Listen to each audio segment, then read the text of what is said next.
আমাকে বিয়ে করেছেন কেন? মানুষ বিয়ে করে কেন? সবাই যে কারণে করে আমি সেই কারণেই করেছি। আপনি কি মানুষ? ওই, তুই কি বলতে চাইছিস? না মানে আপনাকে দেখলে আমার পেতনির কথা মনে পড়ে। দেখ, এখন রাগাবি না, না হলে মেরে তোর দাঁত লাল করে দিব। এহ, আমার জীবনটা তেজপাতা বানাতে যে আসছেন সেটা আমি খুব ভালো করে জানি। ভার্সিটির প্রতিশোধ নিতে আমাকে বিয়ে করেছেন, তাই না?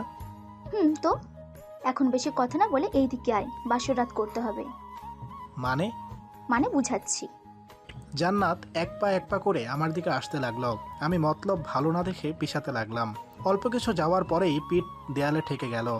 এদিকে জান্নাত আমার একদম কাছাকাছি চলে আসলো। আমি হয়তো জান্নাতের হার্টবিট শুনতে পাচ্ছি। দুজনের মাঝে এক ফোঁটাও গ্যাপ নেই। ভাবতেছি জান্নাত কি করতে চাচ্ছে। এমন সময় খেয়াল করলাম জান্নাত ওর ঠোঁট দুটো আমার দিকে এগিয়ে আনছে। বুঝে গেলাম জান্নাত কিস করবে, তাই হাত দিয়ে আমার মুখটা চেপে ধরার জন্য হাতটা উপরের দিকে তুলতে গিয়ে বুঝতে পারলাম জান্নাত আমার হাতটা ওর হাত দিয়ে চেপে ধরে আছে। উপায় না পেয়ে আমি চোখ বন্ধ করে ফেললাম। অবশেষে জান্নাত আমাকে কিস করে বসলো। কিস করলো কম কামড়ে। ঠোঁটের ভিতরের অবস্থা 12টা বাজিয়ে দিল। আমি চিৎকারও দিতে পারছি না। অবশেষে ছাড়লো আমাকে। ঠোঁটগুলো কেটে রক্ত পড়ছে, তাই চুপ করে দাঁড়িয়ে রইলাম। বাবু, আরেকটু আদর করি? আমি মাথা নেড়ে শুধু না করলাম। ওকে, তাহলে এখন তুমি ঘুমাও, আমি ফ্রেশ হয়ে আসি। বলেই মারিয়া চলে গেল ফ্রেশ হতে। আমি গিয়ে আয়নায় ঠোঁটগুলো দেখতে লাগলাম। আপনারা ভাবতেছেন আমি ভালো একটা ছেলে যে বউয়ের অত্যাচার সহ্য করতেছি। আসলে না, শুধু আম্মুর কথায় আজকের রাতটা ওকে মাফ করে দিলাম। জান্নাতের সাথে আমার সাপ নেউলের সম্পর্ক।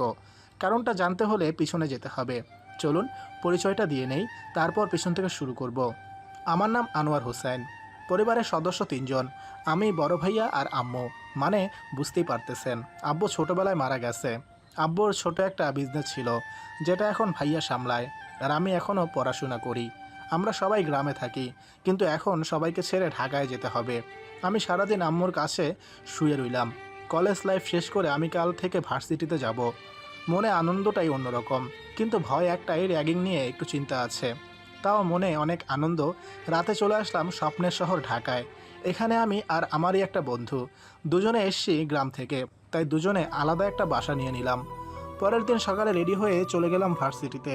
গেটের সামনে দাঁড়িয়ে ভাবতে লাগলাম কি হবে ভিতরে গেলে। র্যাগিংয়ে কি করতে বলবে, এসব ভাবতে ভাবতে ভিতরে গেলাম। একটু যেতেই একটা বড় ভাই ডাক দিল। ভদ্র ছেলের মতো ওনার সামনে গেলাম। নতুন এসেছিস? জি ভাইয়া। আমার সাথে আয় তো। কেন ভাইয়া? তোকে মেহেদি ভাই ডেকেছে।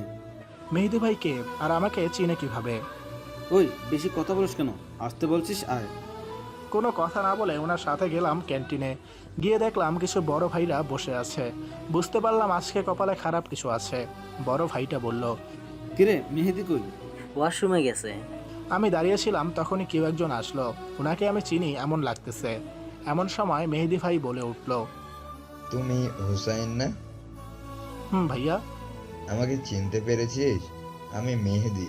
তুই যখন ক্লাস 7-এ পড়তি, আমি তখন ক্লাস 10-এ পড়তাম। তোকে আমার এখনো মনে আছে। তুমি নীলাকে ভালোবাসতে, তাই না?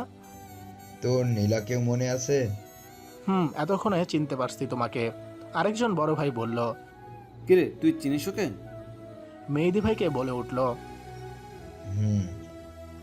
আরেকজন বড় ভাই বলল, ওকে হোসেন, তুমি তাহলে যাও। ওই, কই যাবে ও? আরে, ওকে আমাদের এখানে প্রয়োজন। মেয়েদের সাথে আমাদের এবার শত্রুতামে জমবে মামা। অনেক জ্বালিয়েছে আমাদের। এখন আমরা পেয়ে গেছে আমাদের ডিফেন্ডার। ভাইয়া আপনি কি বলতেছেন? কিছু না বুঝতে পেরে জিজ্ঞেস করলাম আমি কথাটা। তুই এখানে এসে বস, আমি তোকে সব বুঝিয়ে বলতেছি। আর এত ভালো মানুষ হওয়ার ভাব ধরতে হবে না, আমি জানি তুই কেমন। তারপর একটা শান্তির নিঃশ্বাস ফেলে আমি ওনাদের সাথে বসলাম।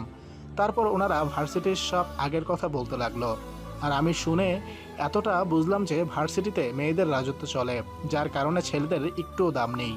ছেলেদের আর মেয়েদের মাঝে তুমুল ঝগড়া, তাই আমাকেও ওনাদের সাথে নিয়ে নিল। তারপর মেহেদি ভাই সবার সাথে আমার পরিচয় করিয়ে দিল আর বলল আজ থেকে নাকি আমরা সবাই বন্ধু। যাক, অবশেষে শান্তি মিলল আমার।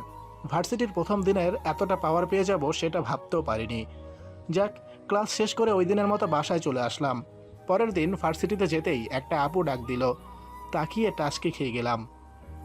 দেখতে পুরোই পরি, মেয়েটা নীল ড্রেস পরে এসছে, মানে আমার প্রিয় রং, তাই মেয়েটাকে আরও সুন্দর লাগছে। আমি ভাবতে লাগলাম তাকে খোদা হয়তো নিজ হাতে বানিয়েছে। আমি তার দিকে টাসকি খেয়ে তাকিয়ে আছি। তখনই উনি আবার ডাক দিল। কি রে পিচ্ছি, এভাবে তাকিয়ে কি দেখছিস? না কিছু না। কিছু বলবেন? এইদিকে আয় তো পিচ্ছি। আপনি আমার থেকে মাত্র 3 বছরের জুনিয়র, তাহলে আপনি আমাকে পিচ্ছি বলেন কিভাবে? ওকে, তা কলেজে নতুন নাকি? কেন? তুই অনেক কিউট, তাই তোকে একটু র্যাগিং দিব। কিছু না বলে চুপচাপ দাঁড়িয়ে রইলাম। তখনই মেহেদি ভাইয়া আসলো। জান্নাত, তুই ওকে ধরছিস কেন? বুঝতে পারলাম মেয়েটার নাম জান্নাত, তবে মনে পরিণামে সেভ হয়ে গেল মেয়েটা। সেটা কি তোকে বলতে হবে? ও আমার ছোট ভাই, তাই ওকে ধরলে আমি তোকে ছাড়বো না। আমি ওদের দিকে খেয়াল না করে পাশের একটা আপুকে পটাতে শুরু করলাম। দেখতে যেহেতু একটু কিউট, তাই পাশের আপুটাও শরম পেতে লাগলো। জান্নাত আপুর নজর আমার উপর পড়তেই একটা ধমক দিল। ওই, তোর সাহস কি করে হয় আমার বান্ধবীকে পটানোর? আমি চুপ হয়ে গেলাম। তারপর আপুর দিকে রাগে চোখে তাকালাম। আপু অনেক তো ভার্সিটিতে রাজত্ব করেছো, এবার থেকে আর পারবে না, সো ভালো হয়ে যাও, বাই বলে সবাইকে নিয়ে সেখান থেকে চলে আসলাম। হঠাৎ কেউ একজন আমাকে টান দিয়ে একটা ক্লাসরুমে ঢুকিয়ে ফেলে, তারপর দরজা লাগিয়ে দেয়। টাল সামলে চারদিকে তাকিয়ে হালকা অবাক হয়ে গেলাম।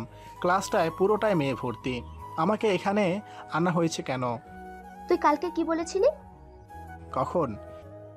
যে আমাদের রাজত্ব তুই শেষ করে দিবি। তোর বাসা কোথায় রে? গ্রামে। সবাই আমার কথা শুনে হেসে দিল। আমি কিছু না বলে শুধু সবাইকে দেখতে লাগলাম। গ্রামের ছেলে হয়ে আমাদের রাজত্ব কেড়ে নিবি? কিছুদিন যেতে সব টের পেয়ে যাবেন। গ্রামে থাকতে তো মনে হয় ভদ্র ছিলি, এত কিউট দেখতে। তা শহরে এসে কি রক্ত গরম হয়ে গেছে নাকি? সিংহ সব জায়গায় সিংহ থাকে, বিড়াল সে কখনই হয় না। রাখ, আমি তোর গ্রামে খোঁজ নিয়ে দেখছি তুই কেমন সিংহ ছিলি। গ্রামে খোঁজ নিতে যাইয়েন না। কেন? তোর সবকিছু ফাঁস হয়ে যাবে তাই? না, খোঁজ নেওয়ার পর থেকে আমাকে ভয় পাবেন, তাই ভিলেনের লুক দিয়ে বললাম কথাটা। ওহো, তাই নাকি? আরে আপনাদের এতটুকু আক্কেল থাকা তো দরকার যে ছেলেটা একদিনে যেহেতু ফার্স্ট ইয়ারের হয়ে লাস্ট ইয়ারের ছেলেদের বস হয়ে গেছে, মানে কি হতে পারে? কিছু তো আছে ওর মাঝে। ব্যাককেলের দল সব। সরেন, আমি বাইরে যাব। কথাটা বলার পর সবার মুখে ভয় দেখতে পেলাম আমি। তখন একটু ভাব নিয়ে আমি দরজার কাছে চলে আসলাম। দরজাটা খোলার আগে আবার পিছনে ফিরে বললাম, বাহিরে এই ঝুলে থাকা মুখ নিয়ে যাবেন না, তাহলে সবাই বুঝে যাবে যে ফার্স্ট ইয়ারের ছেলে আপনাদের গেম বাজিয়ে দিয়েছে। সো স্মাইল বলেই বাহিরে বেরিয়ে আসলাম।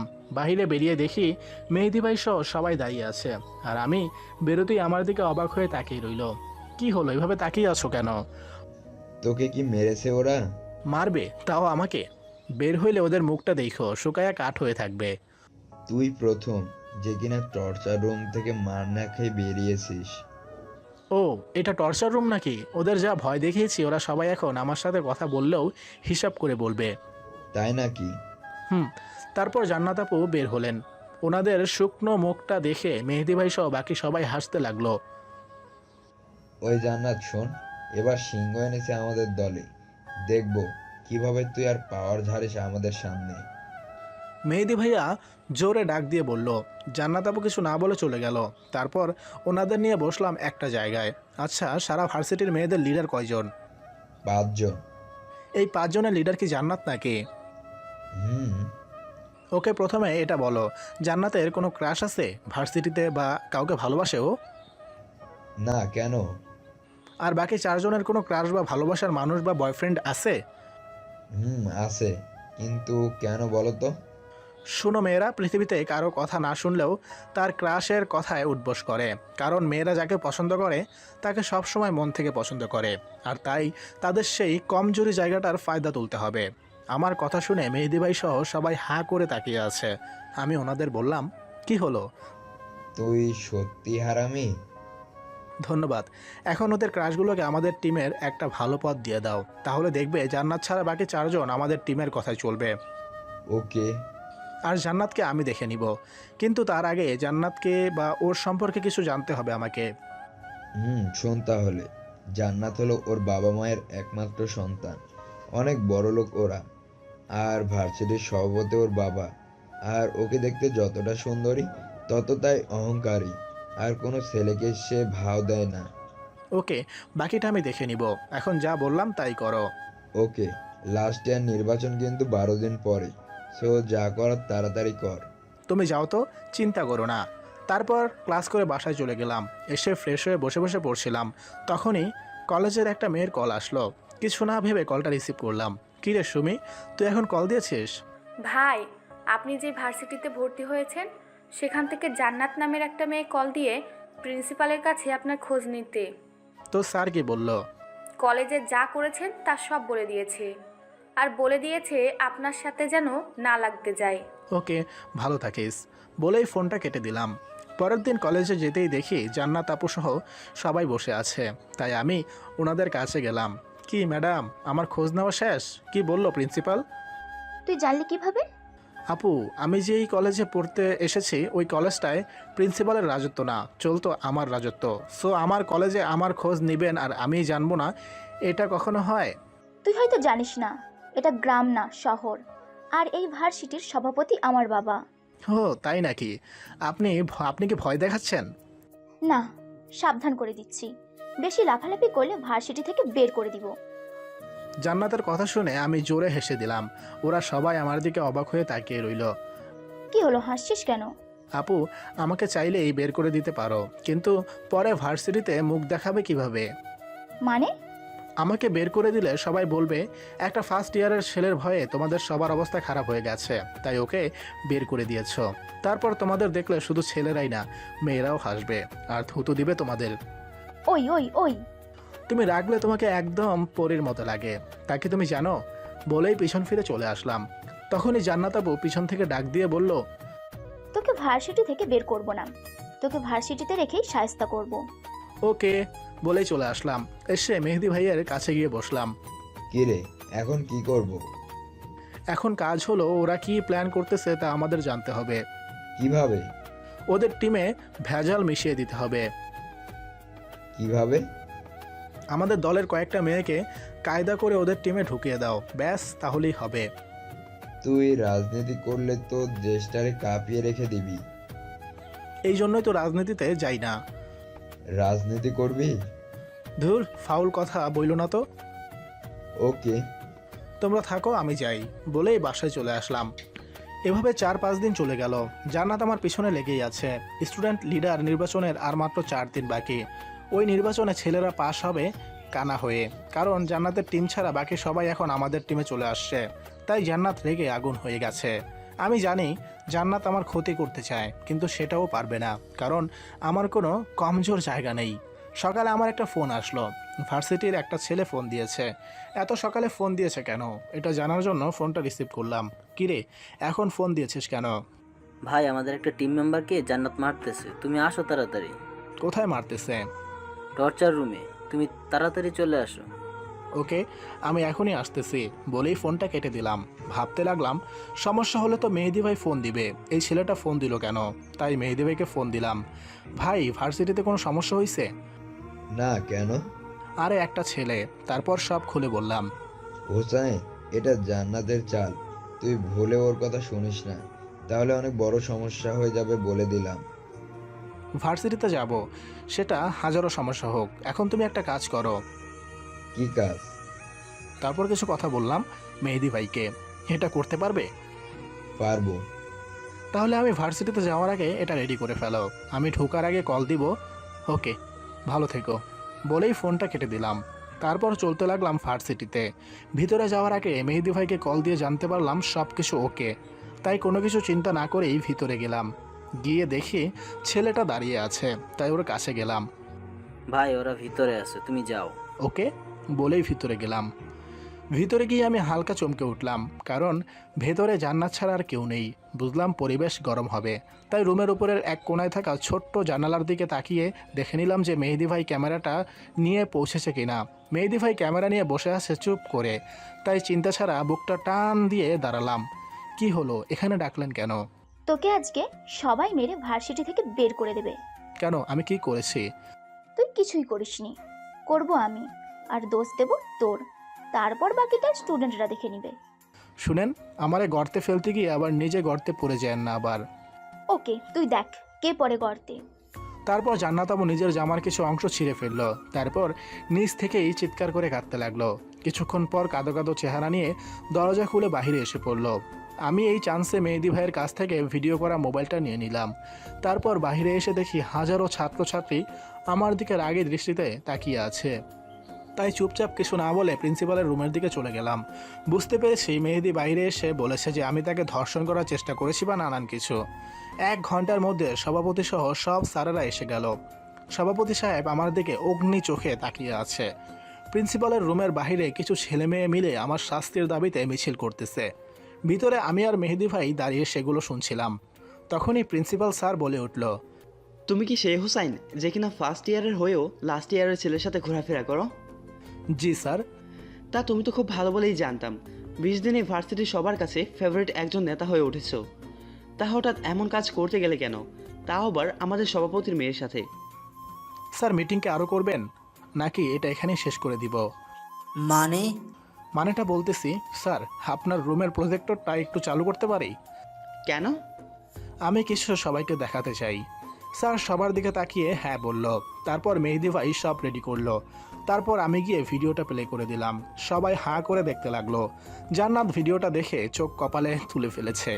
একবার ভিডিওটার দিকে তাকাচ্ছে, আরেকবার আমার দিকে তাকাচ্ছে। ভিডিওটা শেষ হওয়ার পর আমি মোবাইলটা নিয়ে নিলাম। স্যার আমি জানি না জান্নাত আপুর কী বিচার হবে, তবে এরকম অপবাদ যেন অন্য কাউকে না দেয়। ভালো থাকবেন বলেই মেহেদি ভাই সহ আমি বেরিয়ে আসলাম। বাইরে সবাই আমার দিকে হাঁ করে তাকিয়ে আছে। সবাইকে ভার্সিটির সকল স্টুডেন্টদের একটা গ্রুপ আছে, সেটাতে ভিডিওটা শেয়ার করে দিয়ে সবাইকে চেক করতে বললাম। কিছুক্ষণের মাঝেই সবাই চুপ হয়ে গেল। খারাপ আমাদের টিম না, খারাপ হলো জান্নাতের টিম। সো ভালো কিছু করতে চাইলে আমাদের টিমে চলে আসেন। ভালো থাকবেন সবাই বলে ক্যান্টিনে চলে আসলাম। ওই দিন আর ক্লাস করা হয়নি, তাই দুপুরে বাসায় খাওয়া দাওয়া করে দিলাম এক ঘুম। বিকেলে মোবাইলের চিল্লানিতে ঘুম ভাঙলো। তাকিয়ে দেখি মেহেদি ভাইয়ের ফোন, তাই উঠে রিসিভ করলাম। ভাই বলো। একটা গুড নিউজ আছে। কি গুড নিউজ? আরে ভার্সিটির সব ছেলে মেয়ে আমাদের টিমে জয়েন করতে চাইতেছে। সবাইকে দলে নিয়ে নিব। দল তোমাদের, তোমরা ভালো জানো। তুই এটা কি বললি হুসাইন? আচ্ছা ঠিক আছে, সবাইকে নিয়ে নাও। আর জান্নাতের কি খবর? ওর বাবা ওকে বাসায় নিয়ে যেতে দেখলাম। মনে হয় তোর ওপর প্রতিশোধ নেবে। কিভাবে বুঝলে? ওর চোখ দিয়ে মনে হচ্ছিল আগুন ঝরতেছে। তো একটু সাবধানে থাকিস। ওকে, তুমি চিন্তা করো না। ভালো থেকো, আমি এখন ঘুমাবো। Okay bye. পরের দিন কলেজে গিয়ে দেখি জান্নাত আর ওর 2টা বান্ধবী বসে আছে। তাই ওদের কাছে গেলাম। আপু মন খারাপ? জান্নাত আমার গলাটা শুনেই চোখ রাঙিয়ে তাকালো। আমি হালকা ভয় পেলাম মনে মনে, তাও বাহিরে সেটা বুঝতে দিলাম না। তোকে বলতে হবে আমার মন খারাপ নাকি? না, এভাবে বসে আছো তাই জিজ্ঞেস করলাম। অনেক মজা নিচ্ছিস তাই না? আমি তোকে দেখে নিব। আরে আপু, একবার বেজ্জতি হয়ে আক্কেল ঠিকানায় আসে নাই, নাকি আবার বেজ্জত হতে চাও? তুই দেখ আমি তোর কি অবস্থা করি। আমার সাথে লাগতে এসো না, তাহলে নিজের পায়ে কুড়াল মারবে বলে দিলাম। সেটা সময়ই বলে দিবে। ওকে, তা ক্ষমতা তো ছেলেদের হাতে চলে আসতেছে, কিছু করবে না? আমি দেখবো তোরা কিভাবে ক্ষমতা ছিনিয়ে নিস। তুমি দেখতে থাকো আর আমি খেলতে থাকি। ভালো থেকো, বাই বলেই চলে আসলাম। আপুর হয়তো রাগে চুল ছিঁড়তে মন চাচ্ছে, আর আমার মন চাচ্ছে হাসতে। নির্বাচনের আগের দিন সবাইকে নিয়ে মিটিং শেষ করে বাসায় চলে গেলাম। নির্বাচনের দিন সব কিছু ঠিকঠাকভাবেই হলো, কিন্তু ভোটের রেজাল্ট শুনে মাথা উল্টা চক্কর খেয়ে গেল। নির্বাচনে নাকি জান্নাত পাশ করেছে। এটা কিভাবে হয়? না, এটা মানা যায় না। তাই সবাই মিলে আন্দোলন ডাকলাম। প্রিন্সিপাল স্যার এসে সবাইকে বোঝাতে চাইল যে এটা সভাপতির ডিসিশন, তাই জান্নাত নির্বাচনে পাশ করানো হয়েছে। আমি মেহেদি ভাইয়াকে হালকা একটু উস্কে দিলাম। উনি তো রেগে ফায়ার হয়ে বললেন, স্যার কথার একটাই, যে যতদিন পর্যন্ত নির্বাচনের আসল রেজাল্ট না দেওয়া হবে ততদিন ভার্সিটি বন্ধ। সবাই যার যার বাসায় যাও। সবাই চলে যাওয়ার পর স্যার আমাদেরকে ওনার রুমে ডাকেন। ওখানে গিয়ে দেখি জান্নাত সহ আরও কিছু মেয়ে বসে আছে। ওদের দেখেই সারা শরীর জ্বলে উঠলো আমার। মনে হচ্ছিল ওদের মেরে নাক মুখ ফাটিয়ে দেই, কিন্তু মেয়ে তাই মারা যাবে না। দেখো এবারের মতো ব্যাপারটা এখানেই থামিয়ে দাও, পরের বার থেকে সুষ্ঠু নির্বাচন হবে। স্যার আমাদের হাজার বললেও লাভ হবে না। বাইরে যেটা বলে এসেছি ভিতরে এটাই থাকবে। সভাপতির সাথে কথা বলেন আপনি। আর রেজাল্টের আগে ভার্সিটি খুলবে না। দেখো, তোমরা বোঝার চেষ্টা করো। যা বলে গেলাম তাই করেন স্যার। এছাড়া যদি অন্য কোনো চাল চালতে চান তাহলে পরিমাণ ভয়াবহ হবে বলে দিয়ে গেলাম। বলেই আমি আর মেহেদি ভাই চলে আসলাম। 3-4 দিন পর পরিবেশটা বদলালো। ক্ষমতা আমাদের হাতে দিয়ে দেওয়ার সিদ্ধান্ত পৌঁছেছে। সবাই খুশিতে নাচতেছে। জান্নাতের দিকে তাকিয়ে দেখি রাগে আর লজ্জায় পুরোই লাল হয়ে আছে। আমাকে হাতের কাছে পেলেই হয়তো চিবিয়ে খাবে। ভাবলাম একটু মজা নেওয়া যাক, তাই জান্নাতের কাছে গেলাম। বাবাকে বলে ক্ষমতা হাতিয়ে নেওয়াটা জিতা বলে না, জিতা বলে ক্ষমতা ছিনিয়ে আনাটাকে। আমার কথা শুনে জান্নাত আপু হেসে দিল আর কেমন জানি একটা লুক নিয়ে আমার দিকে তাকালো। এবার তোর গলার কাঁটা হব আমি। ছি, এরপরও তোমার লজ্জা হলো না? তুই আমার মান সম্মান সব শেষ করে দিয়েছিস, যেটা এই 4 বছরে কেউ আমার সাথে করতে পারেনি। তুই আমাকে হারিয়ে দিয়েছিস। শার্টের কলারটাকে একটু উঁচু করে ভাব নিলাম। তবে চিন্তা করিস না, এবারে তোর নরম জায়গায় মারবো আমি। প্রয়োজনে তোর গলার কাঁটা হব, তারপরেও গলার কাঁটা হব আমি। না পারবি ফেলতে, না পারবি খেতে, মনে রাখিস। বলে এই জ্বলতে জ্বলতে চলে গেল। আমি কথাটা মজা ভেবে উড়িয়ে দিয়ে চলে গেলাম। তারপর ক্ষমতা পাওয়ার আনন্দে হালকা নাচ গান করে সন্ধ্যায় বাসায় আসলাম। হাত মুখ ধুয়ে বইটা নিয়ে বসছিলাম, তখনই বাড়ি থেকে ফোন আসলো, তাই রিসিভ করলাম। আম্মু বলো। একটা খুশির সংবাদ আছে। কালকে কি ঈদ নাকি? চুপ, তোর ভাইয়ের বিয়ে ঠিক হয়েছে। তাই নাকি? মেয়েটা কে? কে আর, তোর ভাই যাকে পছন্দ করতো তাকেই বউ বানিয়ে আনবো। ওকে, তুমি ফোন রাখো, আমি কালকেই বাসায় আসবো। ওকে। বলেই আম্মু ফোনটা রেখে দিল। সকালে কলেজে ছুটে দরখাস্ত জমা দিয়ে বিকেলে বাসে মেহেরপুর ফিরে আসলাম। 10 দিন বাসায় কাটিয়ে গেলাম। ভাইয়ার বিয়ের সব ঝামেলা শেষ করে ফেললাম। তারপর আবার গেলাম ভার্সিটিতে।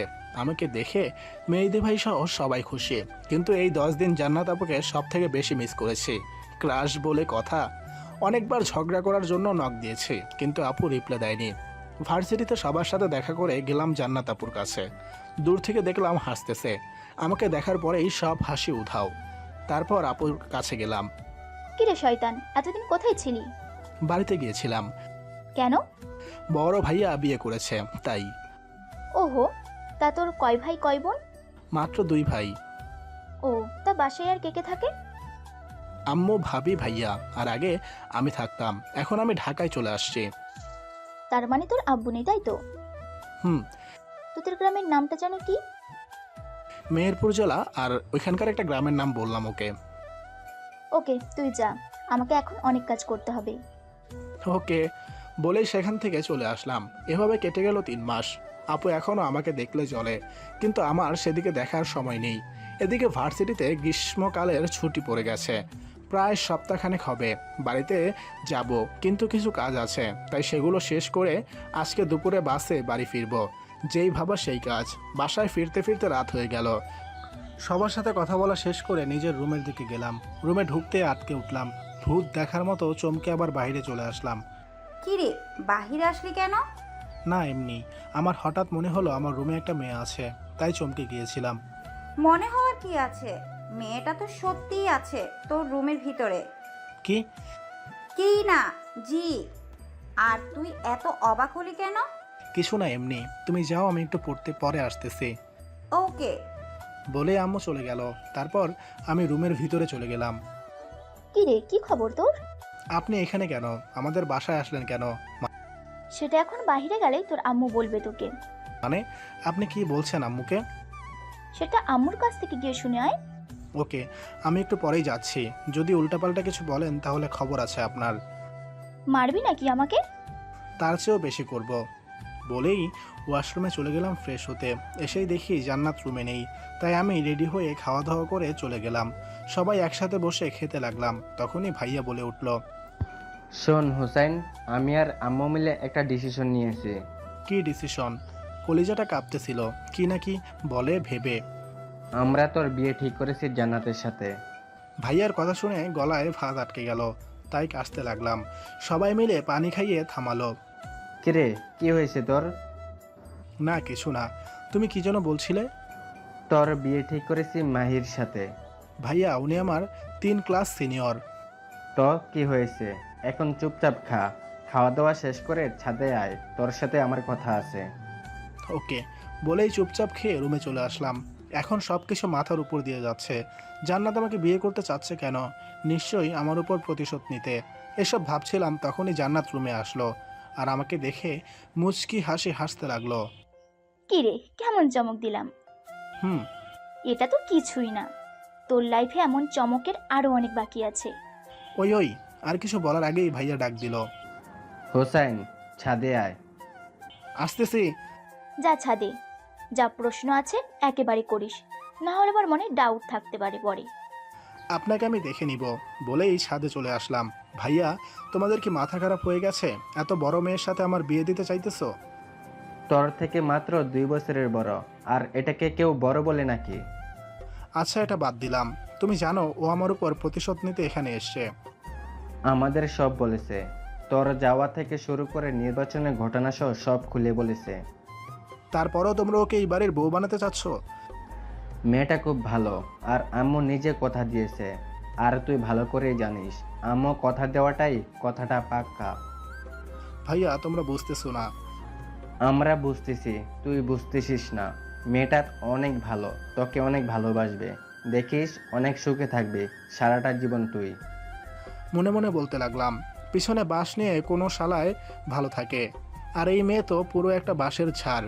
জীবনে যা শান্তি ছিল সব মাটি চাপা দিতে হবে, কারণ ওনাদের যাই বলি না কেন সব কিছুর জবাব নেগেটিভই আসবে। কে রে, কি এত ভাবছিস? তোমরা যে ওর আবেগকে এত পাত্তা দিচ্ছ বা নিজের বাড়ির বউ বানাতে চাচ্ছ, ওর বাবা যদি জানতে পারে তাহলে আমাদের সবাইকে মাটির নিচে ঢুকিয়ে দিবে। ওর বাবা কখনোই মেনে নিবে না। এত বড় লোকের মেয়েকে এই বাড়িতে বউ করে আনার স্বপ্ন দেখো কিভাবে তোমরা? বাঁচতে চাইলে ওকে বুঝিয়ে সুঝিয়ে বাসায় পাঠিয়ে দাও। ভাইয়া, মোবাইলে কি যেন খুঁজে বের করে আমার সামনে ধরলো। এটা জান্নাতের বাবা না? হুম। তাহলে এটা দেখো, জান্নাতের বাবা নিজে উনার মেয়েকে আম্মুর হাতে তুলে দিয়ে গেছে। কপালে হাত দিয়ে ছাদে বসে গেলাম। শেষ আশাটাও ভেঙে গেল। আমার লাইফটা শেষ। জান্নাত এমন প্ল্যান করেছে আর এমন জায়গায় জাল বিছিয়েছে যে বলার মতো না। বিয়ে কবে? 25 তারিখ। তারপরও ভাইয়া, আম্মুকে একটু বোঝানোর চেষ্টা করো না প্লিজ। আসলে মেয়েটা একটা গুন্ডি। জান্নাত ঠিকই বলেছে। কেন? জান্নাত আবার কি বলেছিল? জান্নাত বলেছিল তুই বিয়েটা ভাঙার হাজারো চেষ্টা করবি। তুই এমন কেন রে হোসাইন? কি বলবো কিছুই ভেবে পাচ্ছি না, তাই মনে মনে বললাম, ভাইয়া আমার জায়গায় তুমি থাকলে বুঝতে কেন বিয়েটা ভাঙতে চাচ্ছি। তোমরা দেখতেছো ওর উপরটা, আর আমি দেখেছি ওর আসল চেহারাটা। শোন, মেয়েটা ভালো আর তোকে অনেক ভালোবাসে, তাই ওকে কখনো কষ্ট দিস না। আচ্ছা, ও এসেছে কবে আর কি কি বলেছে একটু শর্ট করে বলো তো। তোর ভার্সিটি যেদিন বন্ধ দেয় ওই দিন বিকেলে জান্নাত আমাদের বাসায় আসে। তারপর আমাদের সব কিছু আম্মুর কাছে খুলে বলে বলে প্রচুর কান্না করে দেয়। ও নাকি তোকে ভালোবেসে ফেলেছে, আর তুই নাকি ওকে দেখতে পারিস না, তাই ও বাধ্য হয়ে বাসায় এসেছে। তারপরে ও আম্মুকে বলে ও তোকে বিয়ে করতে চায়। তারপর আম্মু জান্নাতকে বলে যে বিয়ের কথা বলতে হলে গুরুজন লাগে। তারপর জান্নাতের ওর বাবাকে ফোন দিয়ে আসতে বলে। ওর বাবাও পরের দিন এসে বিয়ের কথা বলে। জান্নাত নাকি ওদের বাসায় প্রচুর কান্না করেছে তোর জন্য, না খেয়ে থেকেছে কয়েকদিন। তারপর নাকি ওর বাবা না পেরে রাজি হয়ে যায়। তারপর জান্নাতের বাবা মা জান্নাতকে আম্মুর হাতে তুলে দিয়ে যায়। তারপর থেকে জান্নাত এখানেই আছে। ভাইয়ার মুখে এগুলো শুনে হা হয়ে গেলাম। এ তো সব কিছু হয়ে গেল আর আমি কিছুই জানি না। তাহলে তোমরা আমাকে এতদিন এসব বলনি কেন? জান্নাত নাকি তোকে সারপ্রাইজ দিতে চেয়েছিল, তাই আমাদের কিছু বলতে নিষেধ করেছে। ও, কাল বিকেলে আম্মু আমাকে কি বলেছে জানিস? কি বলেছে এই কয়দিনে নাকি জান্নাতকে আম্মুর অনেক পছন্দ হয়েছে। এটা শোনারই বাকি ছিল। যাও, তুমি আর যা ভালো লাগে করো। আচ্ছা তুই থাক, আমি গেলাম। পকেট থেকে সিগারেট বের করে সমানে টানতে লাগলাম। কি করব মাথায় কাজ করতেছে না। আম্মুর সাথে কথা বলতে হবে, দেখি কি করা যায়। তারপর নিচে গেলাম আম্মুর কাছে, দরজায় নক করলাম। আম্মু আসবো? আসো। আম্মু কিছু কথা বলার ছিল। ঘোরপেশ না করে সোজা বলে ফেলো। আম্মু, আমি চাচ্ছিলাম বিয়েটা 2 বছর পরে করতে। জান্নাতকেই বিয়ে করব, কিন্তু 2 বছর পরে। এখন তো পড়ালেখা করতে হবে। পড়ালেখা করতে না করেছে কে? বিয়ের পর বৌমাকে নিয়ে তুই ঢাকায় থাকবি, ওইখানে তুই আর বৌমা দুজনে পড়ালেখা করবি। আচ্ছা বলে এই রুম থেকে বেরিয়ে আসলাম। আম্মু বিয়ের আগে এই বৌমা বলতেছে, মানে মেয়ে আম্মুর খুব পছন্দ হয়েছে, তাই আর কোনো পথ খোলা নেই বিয়ে করা ছাড়া। না, কিছু ভাবতে পারতেছি না, মাথাটাও ব্যথা করছে। এখন এসব নিয়ে ভাবা যাবে না, তাই ভাবিকে ডাক দিলাম। ভাবি একটু শোনো। বলো, কিছু লাগবে? ভাবি, একটি কফি বানিয়ে দাও তো। তুমি রুমে যাও, আমি বানিয়ে দিতেছি। ওকে বলেই রুমে চলে আসলাম। রুমে এসে মেডিসিন খেয়ে শুয়ে রইলাম। কতক্ষণ পর হঠাৎ জান্নাত রুমে আসলো কফি নিয়ে। এই নে তোর কফি। আপনাকে কফি আনতে কে বলেছে? ভাবি বলল আমার ভালোবাসার মানুষটা নাকি কফি খাবে বলেছে, তাই বানিয়ে আমাকে দিয়ে পাঠিয়ে দিয়েছে। প্লিজ এসব নাটক বন্ধ করেন, আর কফি লাগবে না আমার। ওকে, তাহলে আমিই পান করি। কিছু না বলে মুখ ফিরিয়ে শুয়ে গেলাম। কিছুক্ষণ পরেই ঘুমিয়ে গেলাম, কিন্তু ঘুমটা বেশিক্ষণের জন্য হয়নি। হঠাৎ ঘুমের মধ্যে কেউ আমার উপর, পায়ের উপর কেউ পা রাখলো, তাই ঘুমটা ভেঙে গেল। তাকিয়ে দেখি জান্নাত বই পড়তেছে আর আমার পাশে বসে, তাই তাড়াতাড়ি করে ঘুম থেকে লাফিয়ে উঠলাম। ওই, আপনি আমার বিছানায় উঠেছেন কেন? এটা তোর বিছানা কে বলেছে? মানে এটা আমার রুম আর বিছানাটাও আমার। আম্মু আমাকে এটাতে থাকতে বলেছে, তাই এখন থেকে এটা আমার রুম। আসছে এটা নিজের রুম বানাতে। খাট থেকে নেমে কথা বলুন। মন চাইলে তুই যা, আমি যাওয়ার মেয়ে না। সবাই ঘুমা, না হলে অন্য রুমে গিয়ে ঘুমা। আমি এই রুমে আর এই খাটেই ঘুমাবো। ওকে, আপনি থাকেন, আমি গেলাম। বলেই রুম থেকে পাশের রুমে চলে আসলাম। মাথাটা ব্যথা এখনও শেষ হয়নি, তাই আবার শুয়ে পড়লাম। কিছুক্ষণের মাঝেই ঘুমিয়ে গেলাম। সকালে হাতের আঙুলে গরম কিছু লাগায় লাফিয়ে উঠলাম। তাকিয়ে দেখি জান্নাত কফির মগ নিয়ে দাঁড়িয়ে আছে। আঙুলে তাকিয়ে দেখি কফি লাগানো। বুঝলাম আঙুলটাতে কফিতে গোসল করিয়েছে। ওই শেষ নবাব, যা গিয়ে ফ্রেশ হয়ে নিচে আয়, তোর জন্য সবাই বসে আছে। ভালোভাবে ডাকলেই তো উঠে যেতাম, এভাবে কফিতে আঙুল ঢুকিয়ে দেওয়ার মানে কি? তোকে মানে বুঝাতে পারবো না। আর তোকে এর আগে একবার ডেকে গেছি, কিন্তু তুই উঠিসনি, তাই এটা করতে হয়েছে। তাড়াতাড়ি রেডি হয়ে নে, আমাকে নিয়ে যেতে হবে। জান, আপনাকে আটকে রেখেছে কে?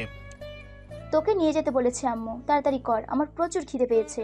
শালার হাসবো না কাঁদবো এটা নিয়ে ভাবতে লাগলাম। সবার অভিশাপ হয়তো আজকে এসে আমাকে পেয়েছে। এসব ভাবতে ভাবতে গিয়ে ফ্রেশ হয়ে আসলাম। এসে দেখি বিছানায় বসে বসে আমার মোবাইলটা টিপতেছে। মোবাইলটা নিতে চাইলে সেটা সরিয়ে ফেলে। ওই, আপনি আমার ফোন নিয়েছেন কেন? চেক করতেছি। কি চেক করেন আপনি? কোনো মেয়ের সাথে রিলেশনে আছো কিনা। থাকলে আম্মুর কাছ থেকে তো তোকে অনেকগুলো বকা শোনানো যাবে। কপালে হাত দিয়ে ফ্লোরে বসে পড়লাম। প্যারা আর রাগে শরীরটা ফেটে যাচ্ছে। বাসায় আছি বলে চুপচাপ হজম করে নিচ্ছি। কিরে, তুই এখনো রেডি হচ্ছিস না কেন? হচ্ছি বলেই রেডি হতে লাগলাম। রেডি হয়ে নিচে গেলাম দুজন। গিয়ে দেখি সবাই বসে আছে।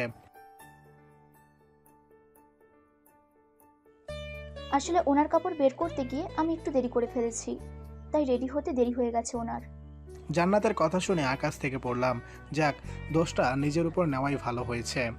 জান্নাত, আমি জানি ওর উঠতে নিশ্চয় দেরি হয়েছে, তাই তুমি ওর দোষ নিজের কাঁধে নেওয়ার দরকার নেই। তুমি খেতে বসো। ভাইয়ার কথা শুনে আরো বেশি অবাক হলাম।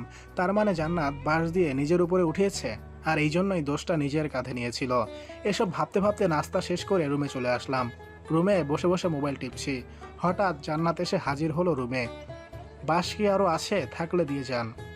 আরে, এই তো মাত্র শুরু, তোর জন্য তো বাঁশের জঙ্গল লাগিয়ে রেখেছি আমি। একটা রিকোয়েস্ট আছে, রাখবেন প্লিজ? আগে বল, পরে ভেবে দেখবো। বিয়ের তো আরও 5 দিন, সো এই কয়েকটা দিন আমাকে জ্বালায়েন না প্লিজ। কারণ বিয়ের পর তো লাইফটার তেজপাতা করবেন, সেটা আমার জানা হয়ে গেছে। সো এই কয়েকটা দিন জ্বালিয়েন না। ওকে, কিন্তু আমার একটা শর্ত আছে। কি শর্ত বলেন? আমি যেভাবে বলবো সেভাবে বিয়ের আগ পর্যন্ত চলতে হবে। ওকে, বিয়ের পর যে যার মতো চলবো, তাই তো? জান্নাত কিছু না বলে হালকা হেসে চলে গেল। মানেটা আর কি বোঝার বাকি রইল না। যাক, তারপর আবার একটু ঘুমিয়ে নিলাম। দুপুরে আম্মু এসে ডাক দিল। উঠে ফ্রেশ হয়ে গিয়ে খাওয়া দাওয়া করে নিলাম। তারপর রুমে এসে মোবাইল টিপতে লাগলাম। বিকেলে সব বন্ধুদের সাথে দেখা করবো বলে রেডি হচ্ছিলাম, তখনই জান্নাত রুমে আসলো। কিরে, কোথাও যাবি নাকি? হুম। পরে যাস, আপাতত আমাকে তোদের গ্রামটা ঘুরিয়ে দেখা। অন্য কাউকে নিয়ে যান। আম্মুকে বলতে হবে নাকি ভালোই ভালোই রাজি হয়ে যাবি? আচ্ছা চলেন। এই তো গুড বয়। তারপর জান্নাতকে নিয়ে গ্রামে ঘুরতে বের হয়েছি। জান্নাত ঘুরে ঘুরে দেখতে লাগলো, আর আমি শুধু রাস্তা চিনিয়ে দিচ্ছি আর পাহারা দিচ্ছি। জান্নাত গিয়ে একটা নদীর পাড়ে বসে পড়লো, তাই আমিও কিছুক্ষণ বসে রইলাম। হঠাৎ পেছন থেকে কেউ আমার নাম নিয়ে ডাক দিল। তাকিয়ে দেখি তৌফিক, গ্রামের বেস্ট ফ্রেন্ড, ডাক দিয়েছে। তারপর আমার কাছে আসলো। কি রে, কি অবস্থা? এই তো ভালো। তোর কি খবর? চলতাছে। শোন, তোকে যেটা বলতে এসেছি, মারিয়া তোকে যেতে বলেছে। তুই নাকি ওর নাম্বার ব্লক করে দিয়েছিস, তাই তোকে নিয়ে যাওয়ার জন্য আমাকে পাঠিয়েছে। তৌফিকের কথাটা শুনেই জান্নাত আমার দিকে রাগে চোখে তাকালো। কোন মারিয়া? আমি কোনো মারিয়া টারিয়াকে চিনি না। শোন, ও বলেছে তোকে কোনো কিছুর জন্য প্রেশার দিবে না, যা একবার দেখা করে আয়। আর উনিকে? আমি কিছু বলার আগেই জান্নাত বলে উঠল, আমি হুসাইনের খালাতো বোন। আমি হাঁ করে ওনার দিকে ফিরে তাকালাম। উনি কি বললেন? ওহ আচ্ছা হোসাইন, আমি যাই। তুই গিয়ে এখনই দেখা করে আয়, নাইলে পরে সময় দেখা করে নিস। ওকে। তৌফিক উঠে চলে গেল। আমি জান্নাতের দিকে তাকাতেই দেখি রাগে আগুন হয়ে আছে। কি বলবো কিছুই বুঝতেছি না। আসলে আপু আর কিছু বলতে পারলাম না, তার আগেই ঠাস করে চর বসিয়ে দিল আমার গালে। আগে জানতাম তুই শয়তান, এখন তো দেখি তুই লুচ্চামিও করিস। কিছু না বলে চুপ করে গালে হাত দিয়ে বসে রইলাম। চল এখন গিয়ে মারিয়ার সাথে কথা বলবি, আর যা সম্পর্ক ছিল সব ভেঙে দিয়ে আসবি। আর আমার কথা জিজ্ঞেস করলে বলবি আমি তোর কাজিন, ভুলেও বলবি না আমি তোর হবু বউ। বলে জান্নাত দাঁড়িয়ে গেল। ওকে। আমিও উঠে ওনাকে নিয়ে গেলাম মারিয়ার কাছে। গিয়ে দেখি মারিয়া দাঁড়িয়ে আছে। তারপর দুজনে মারিয়ার কাছে যেতে লাগলাম। তখনই মোবাইলে কল আসলো। তাকিয়ে দেখি জান্নাতের কল। আমি তো আপনার সামনেই, তাহলে আমাকে কল দিচ্ছেন কেন? রিসিভ করে চুপচাপ বুক পকেটে রেখে দে। কেন? তোর মারিয়া তোকে কি বলে তা শুনবো। খবরদার ভুলেও ফোনটা কাটবি না। চল। ওনার এই কথা শুনে রাগে শরীরটা জ্বলে যাচ্ছে, তাও কিছু বললাম না। চুপচাপ গেলাম মারিয়ার কাছে। মারিয়া চোখে হালকা পানি, কিন্তু আমি অসহায়, তাই কিছু করতে পারতেছি না। মারিয়া আমাকে দেখে এগিয়ে আসলো। কেমন আছো রাজ? ভালো। তুমি? ভালো। উনি কে? আমার কাজিন। ওহ হাই আপু। হ্যালো, কেমন আছো মারিয়া? ভালো। আপনি কেমন আছেন? ভালো। তোমরা কথা বলো, আমি ওইখানে আছি। বলেই জান্নাত দূরে চলে গেল। সরি তোমাকে ডাক দেওয়ার জন্য, আসলে তোমাকে তো আর পাবো না, তাই চাইছি শেষবারের মতো একবার জড়িয়ে ধরতে। শেষবারের মতো মানে? তুমি কি ভাবতেছো? আরে ভয় পেও না, আমি আত্মহত্যা করব না। তুমি তো বিয়ের পরে অন্য কারো হয়ে যাবে, তখন তো আর জড়িয়ে ধরতে পারবো না, তাই এখন একটু জড়িয়ে ধরবো, প্লিজ না করো না। কি বলবো কিছুই বুঝতেছি না। জান্নাত যদি দেখে ওকে জড়িয়ে ধরেছি, তাহলে আমার খবর আছে। যা হওয়ার পরে দেখা যাবে। টান দিয়ে মারিয়াকে বুকে জড়িয়ে নিলাম। মারিয়া কান্না করে দিল। আমার চোখের কোণ দিয়ে কয়েক ফোঁটা পানি গড়িয়ে পড়ল। কিছুক্ষণ পর মারিয়াকে ছেড়ে দিলাম। আর কিছুক্ষণ থাকলে হয়তো নিজেকে সামলাতে পারবো না। ভালো থেকো। বলে মারিয়া চলে গেল। আমি চোখের পানি মুছে জান্নাত আপুর সামনে আসলাম।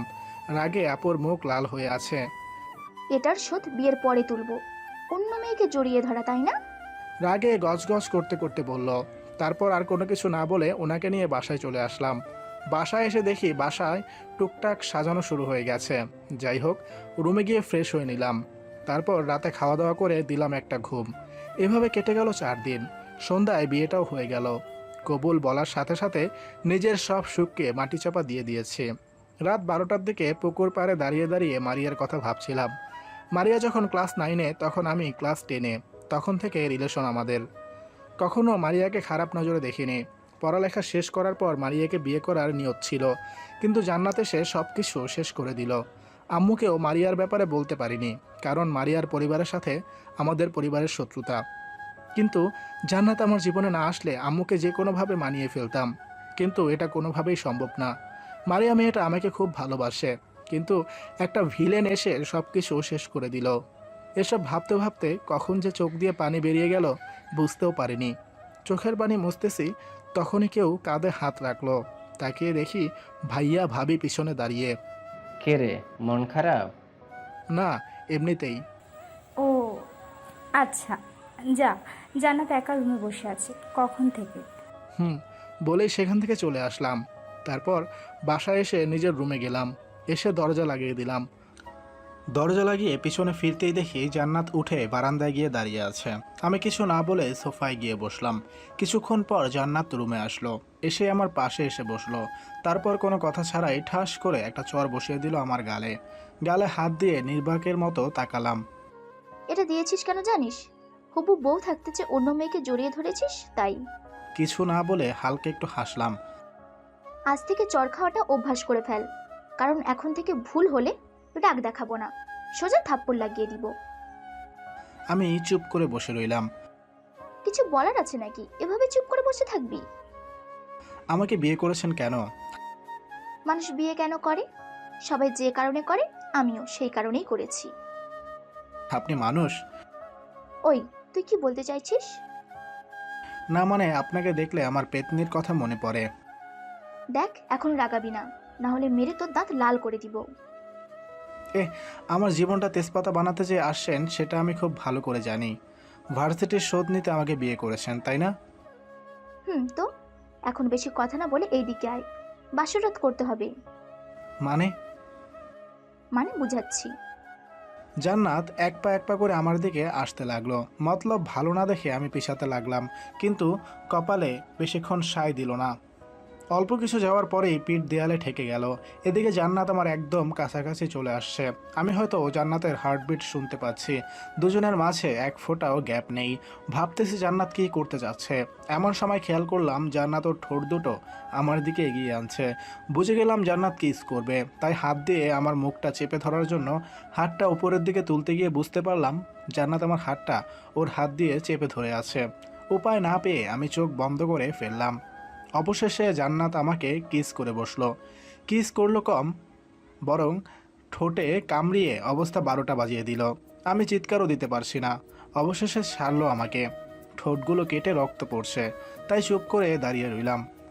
বাবু, আরেকটু আদর করি। আমি মাথা নেড়ে শুধু না করলাম।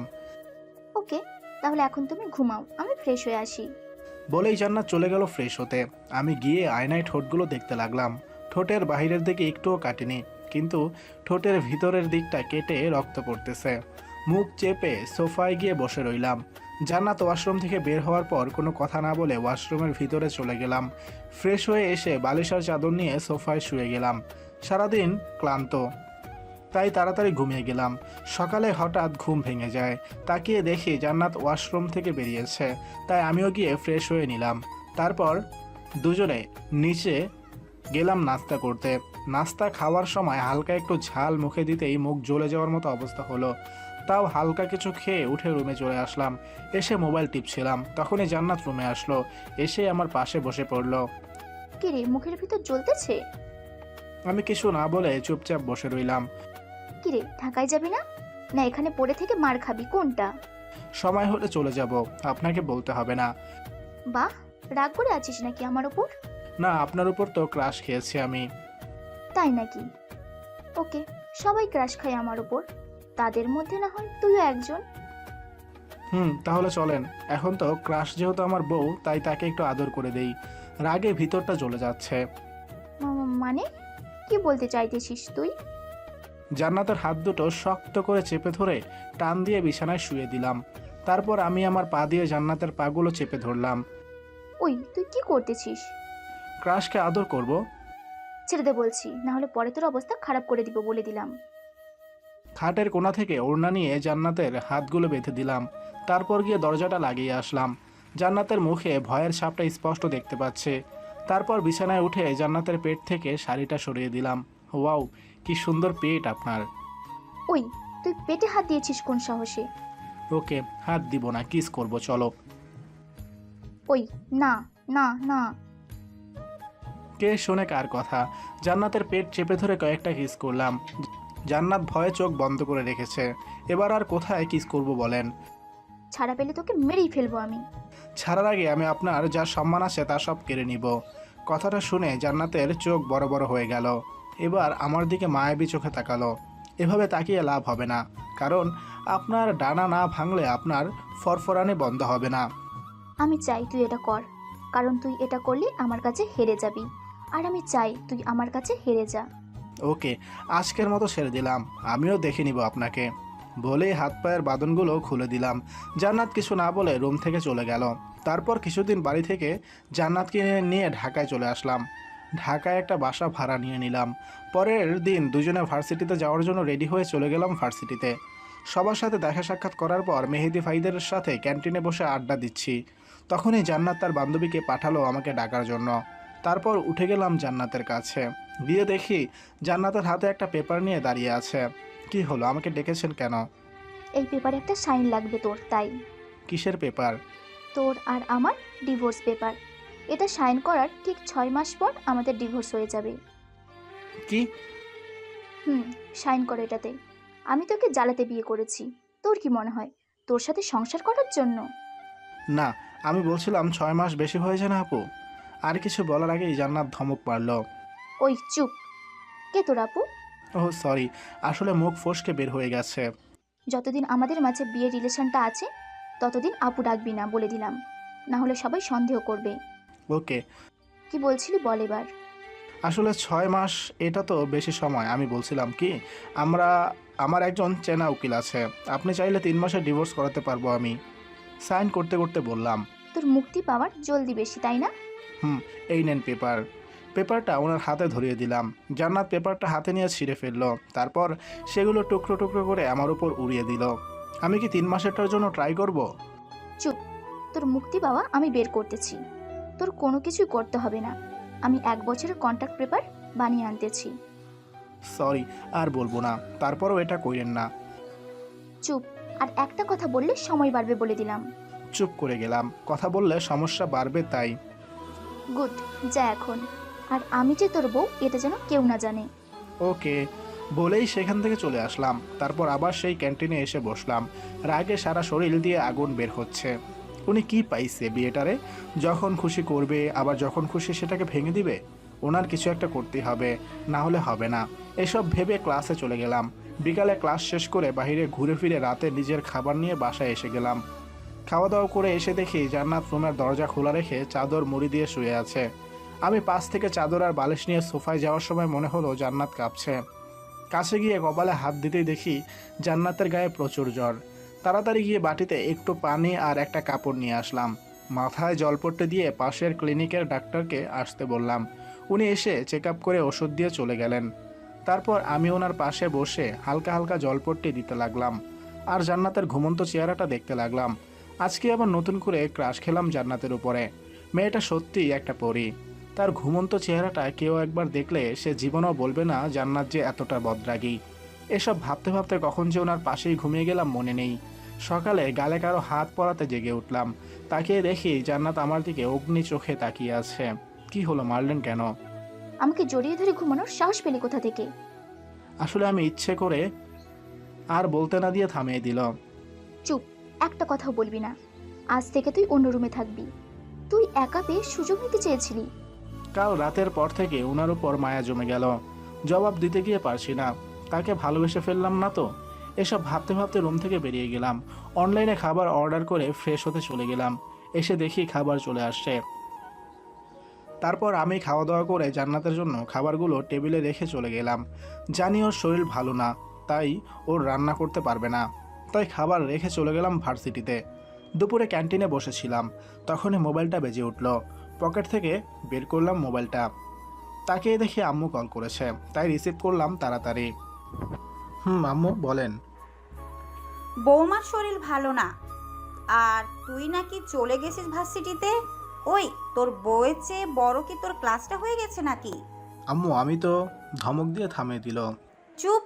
আমি কিছু শুনতে চাই না, তুই এখনই বাসায় যা।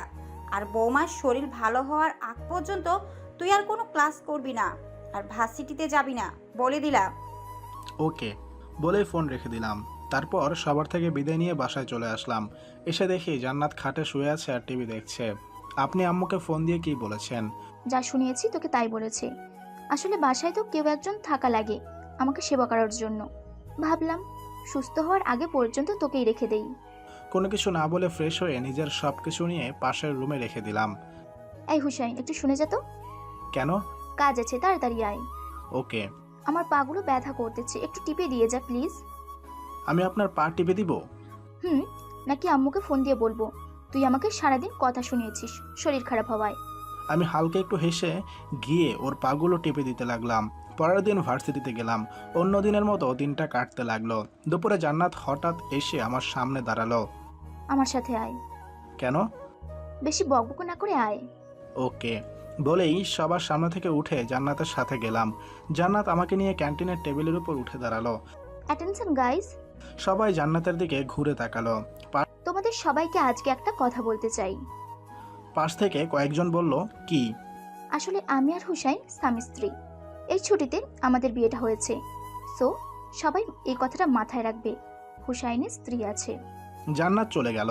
সবাই জান্নাতের কথাটা শুনে হাঁ হয়ে গেল, বিশেষ করে মেহেদি ভাই আমার দিকে জিজ্ঞেসের দৃষ্টি দিয়ে তাকিয়েই রইল। আমিও নেমে মেহেদি ভাইয়ের কাছে গেলাম। কিরে জান্নাত, এটা কি বলে গেল? হুম আমি কিছু বুঝতেছি না। তুই জান্নাতকে বিয়ে করতে গেলি কেন? ভাইয়া আর আম্মুর কথায়। আম্মুর আর ভাইয়ের কথায় বর্তমানে কেউ কি বিয়ে করে নাকি? আব্বু মারা যাওয়ার পর আম্মু অনেক কষ্ট করেছে, আমাদেরকে মানুষ করেছে, পাশাপাশি কোম্পানির কাজও করতে হয়েছে। তাই আমি চাইনি তাকে কষ্ট দিতে। আম্মু যা করে আমার জন্য ভালোই করে। আর আম্মু জান্নাতকে একটু বেশি পছন্দ করেছে। আর এখানে সব কিছু বলেছি আমি, কিন্তু জান্নাত এমনভাবে সাজিয়েছিল যে আম্মুর মুখের দিকে তাকিয়ে বিয়েটা করতে হয়েছে। ওকে, আচ্ছা প্রথম থেকে আমাকে সব খুলে বলতো। আর বলো না, সব কিছু খুলে বললাম মেহেদি ভাইকে। সব শুনে উনি মাথায় হাত দিল। এখন উনার মুখেই কোনো কথা নেই। তো এখন কি করবি? ও তো 1 বছর তোর জীবনটা শেষ করে দিবে। কি করবি এখন? ভাইয়া উনি এই ভার্সিটিতে আছে আর 5 মাস, তাই এই কয়েকটা দিন সাবধানে থাকতে হবে। আচ্ছা তুই বিয়েটা না হয় করেছিস তোর আম্মুর কথায়, তাহলে ওর টর্চারগুলো সহ্য করতেছিস কেন? 2টা কারণে সহ্য করতেছি। কারণগুলো কি কি?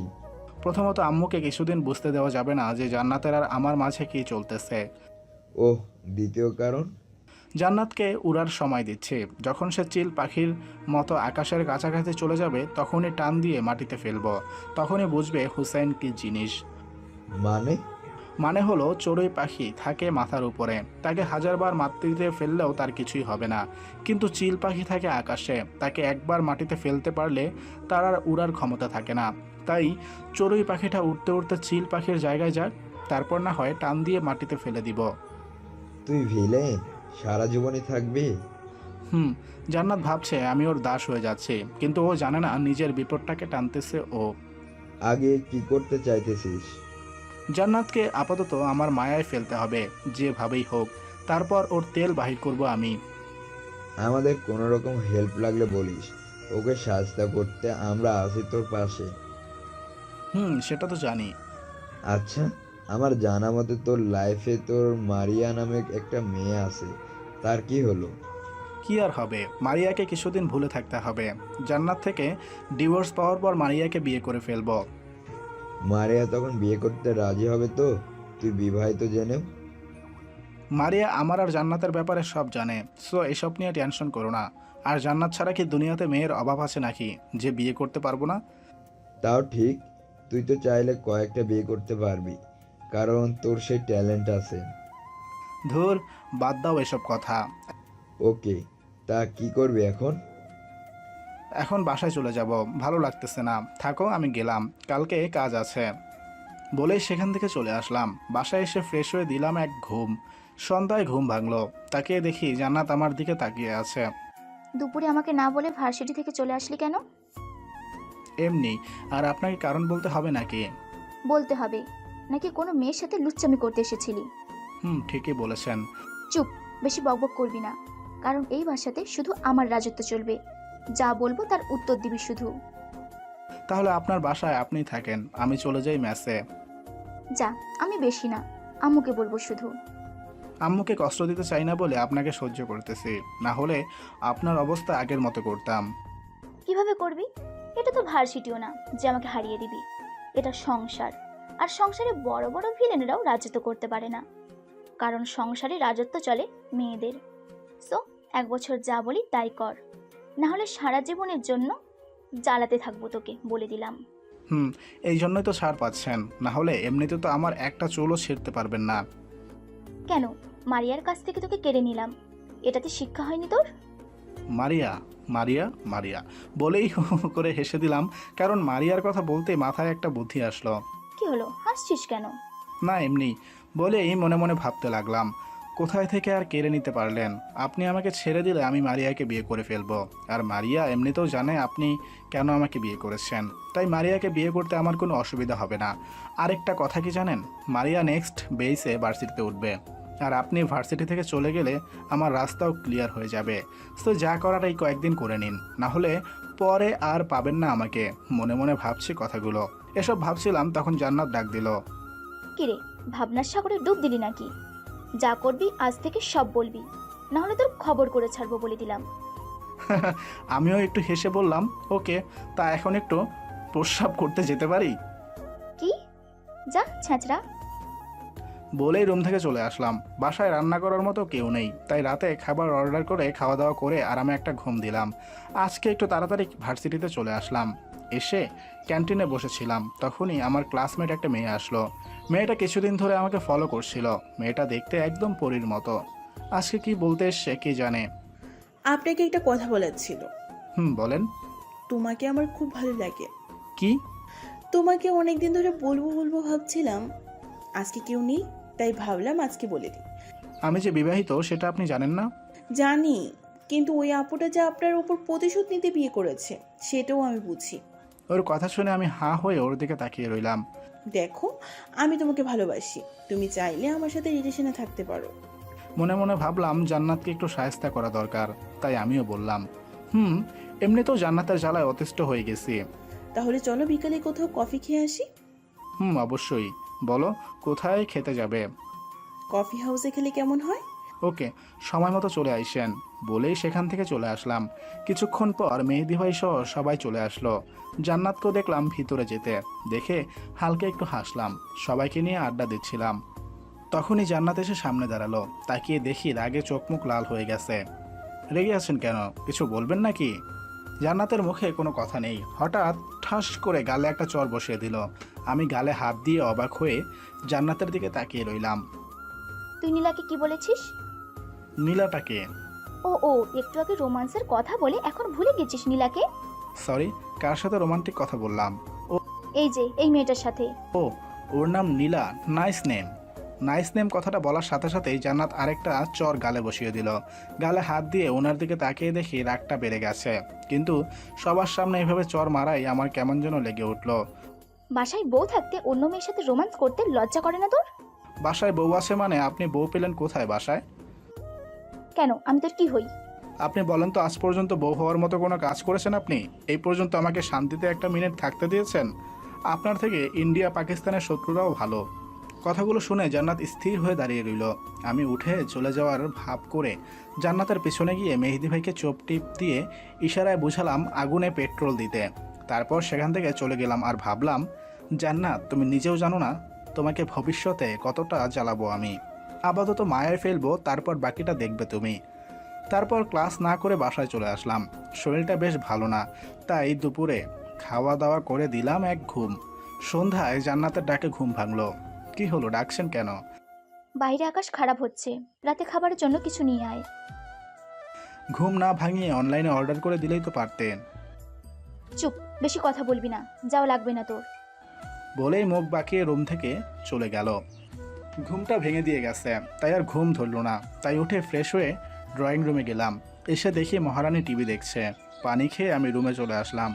আকাশের অবস্থা খারাপ হতে চলেছে, মনে হয় রাতে ঝুম বৃষ্টি হবে বা তুফান হবে। আমি এসব চিন্তা বাদ দিয়ে পড়তে বসে গেলাম। কিছুক্ষণ পর শুরু হয়ে গেল আকাশের গর্জন করা। এখন পড়তে অনেক ভালো লাগছে। হঠাৎ অনুভব করলাম আমার পিছনে কেউ একজন দাঁড়িয়ে আছে। তাকিয়ে দেখি জান্নাত দাঁড়িয়ে আছে। কি হলো, এইখানে দাঁড়িয়ে আছেন কেন? আজকে তোর সাথে পড়তে বসবো। কেন? এমনি, বেশি কথা না বলে নিজের কাজ কর। তারপর আমি আমার নিজের পড়ায় মন দিলাম। জান্নাত আমার উল্টো পাশের চেয়ারটায় বসলো। কিছুক্ষণ পর হঠাৎ খেয়াল করলাম আকাশ গর্জন দিলে জান্নাত কেঁপে ওঠে। বুঝে গেলাম জান্নাত আকাশের গর্জনগুলো খুব ভয় পায়, তাই আমার পাশে পড়তে বসছে। জান্নাত বড় হয়ে গেছে ঠিকই, কিন্তু মনটা এখনো বাচ্চাই রয়ে গেছে। এসব ভেবে মনে মনে হালকা হেসে আমি আবার পড়ায় মন দিলাম। হঠাৎ জান্নাত বলে উঠল, তোর হাতটা একটু ধরতে পারি? কি? তোর হাতটা একটু ধরতে দিবি? হাত ধরবেন কেন? এমনি ধরতে দিবি কিনা তাই বল।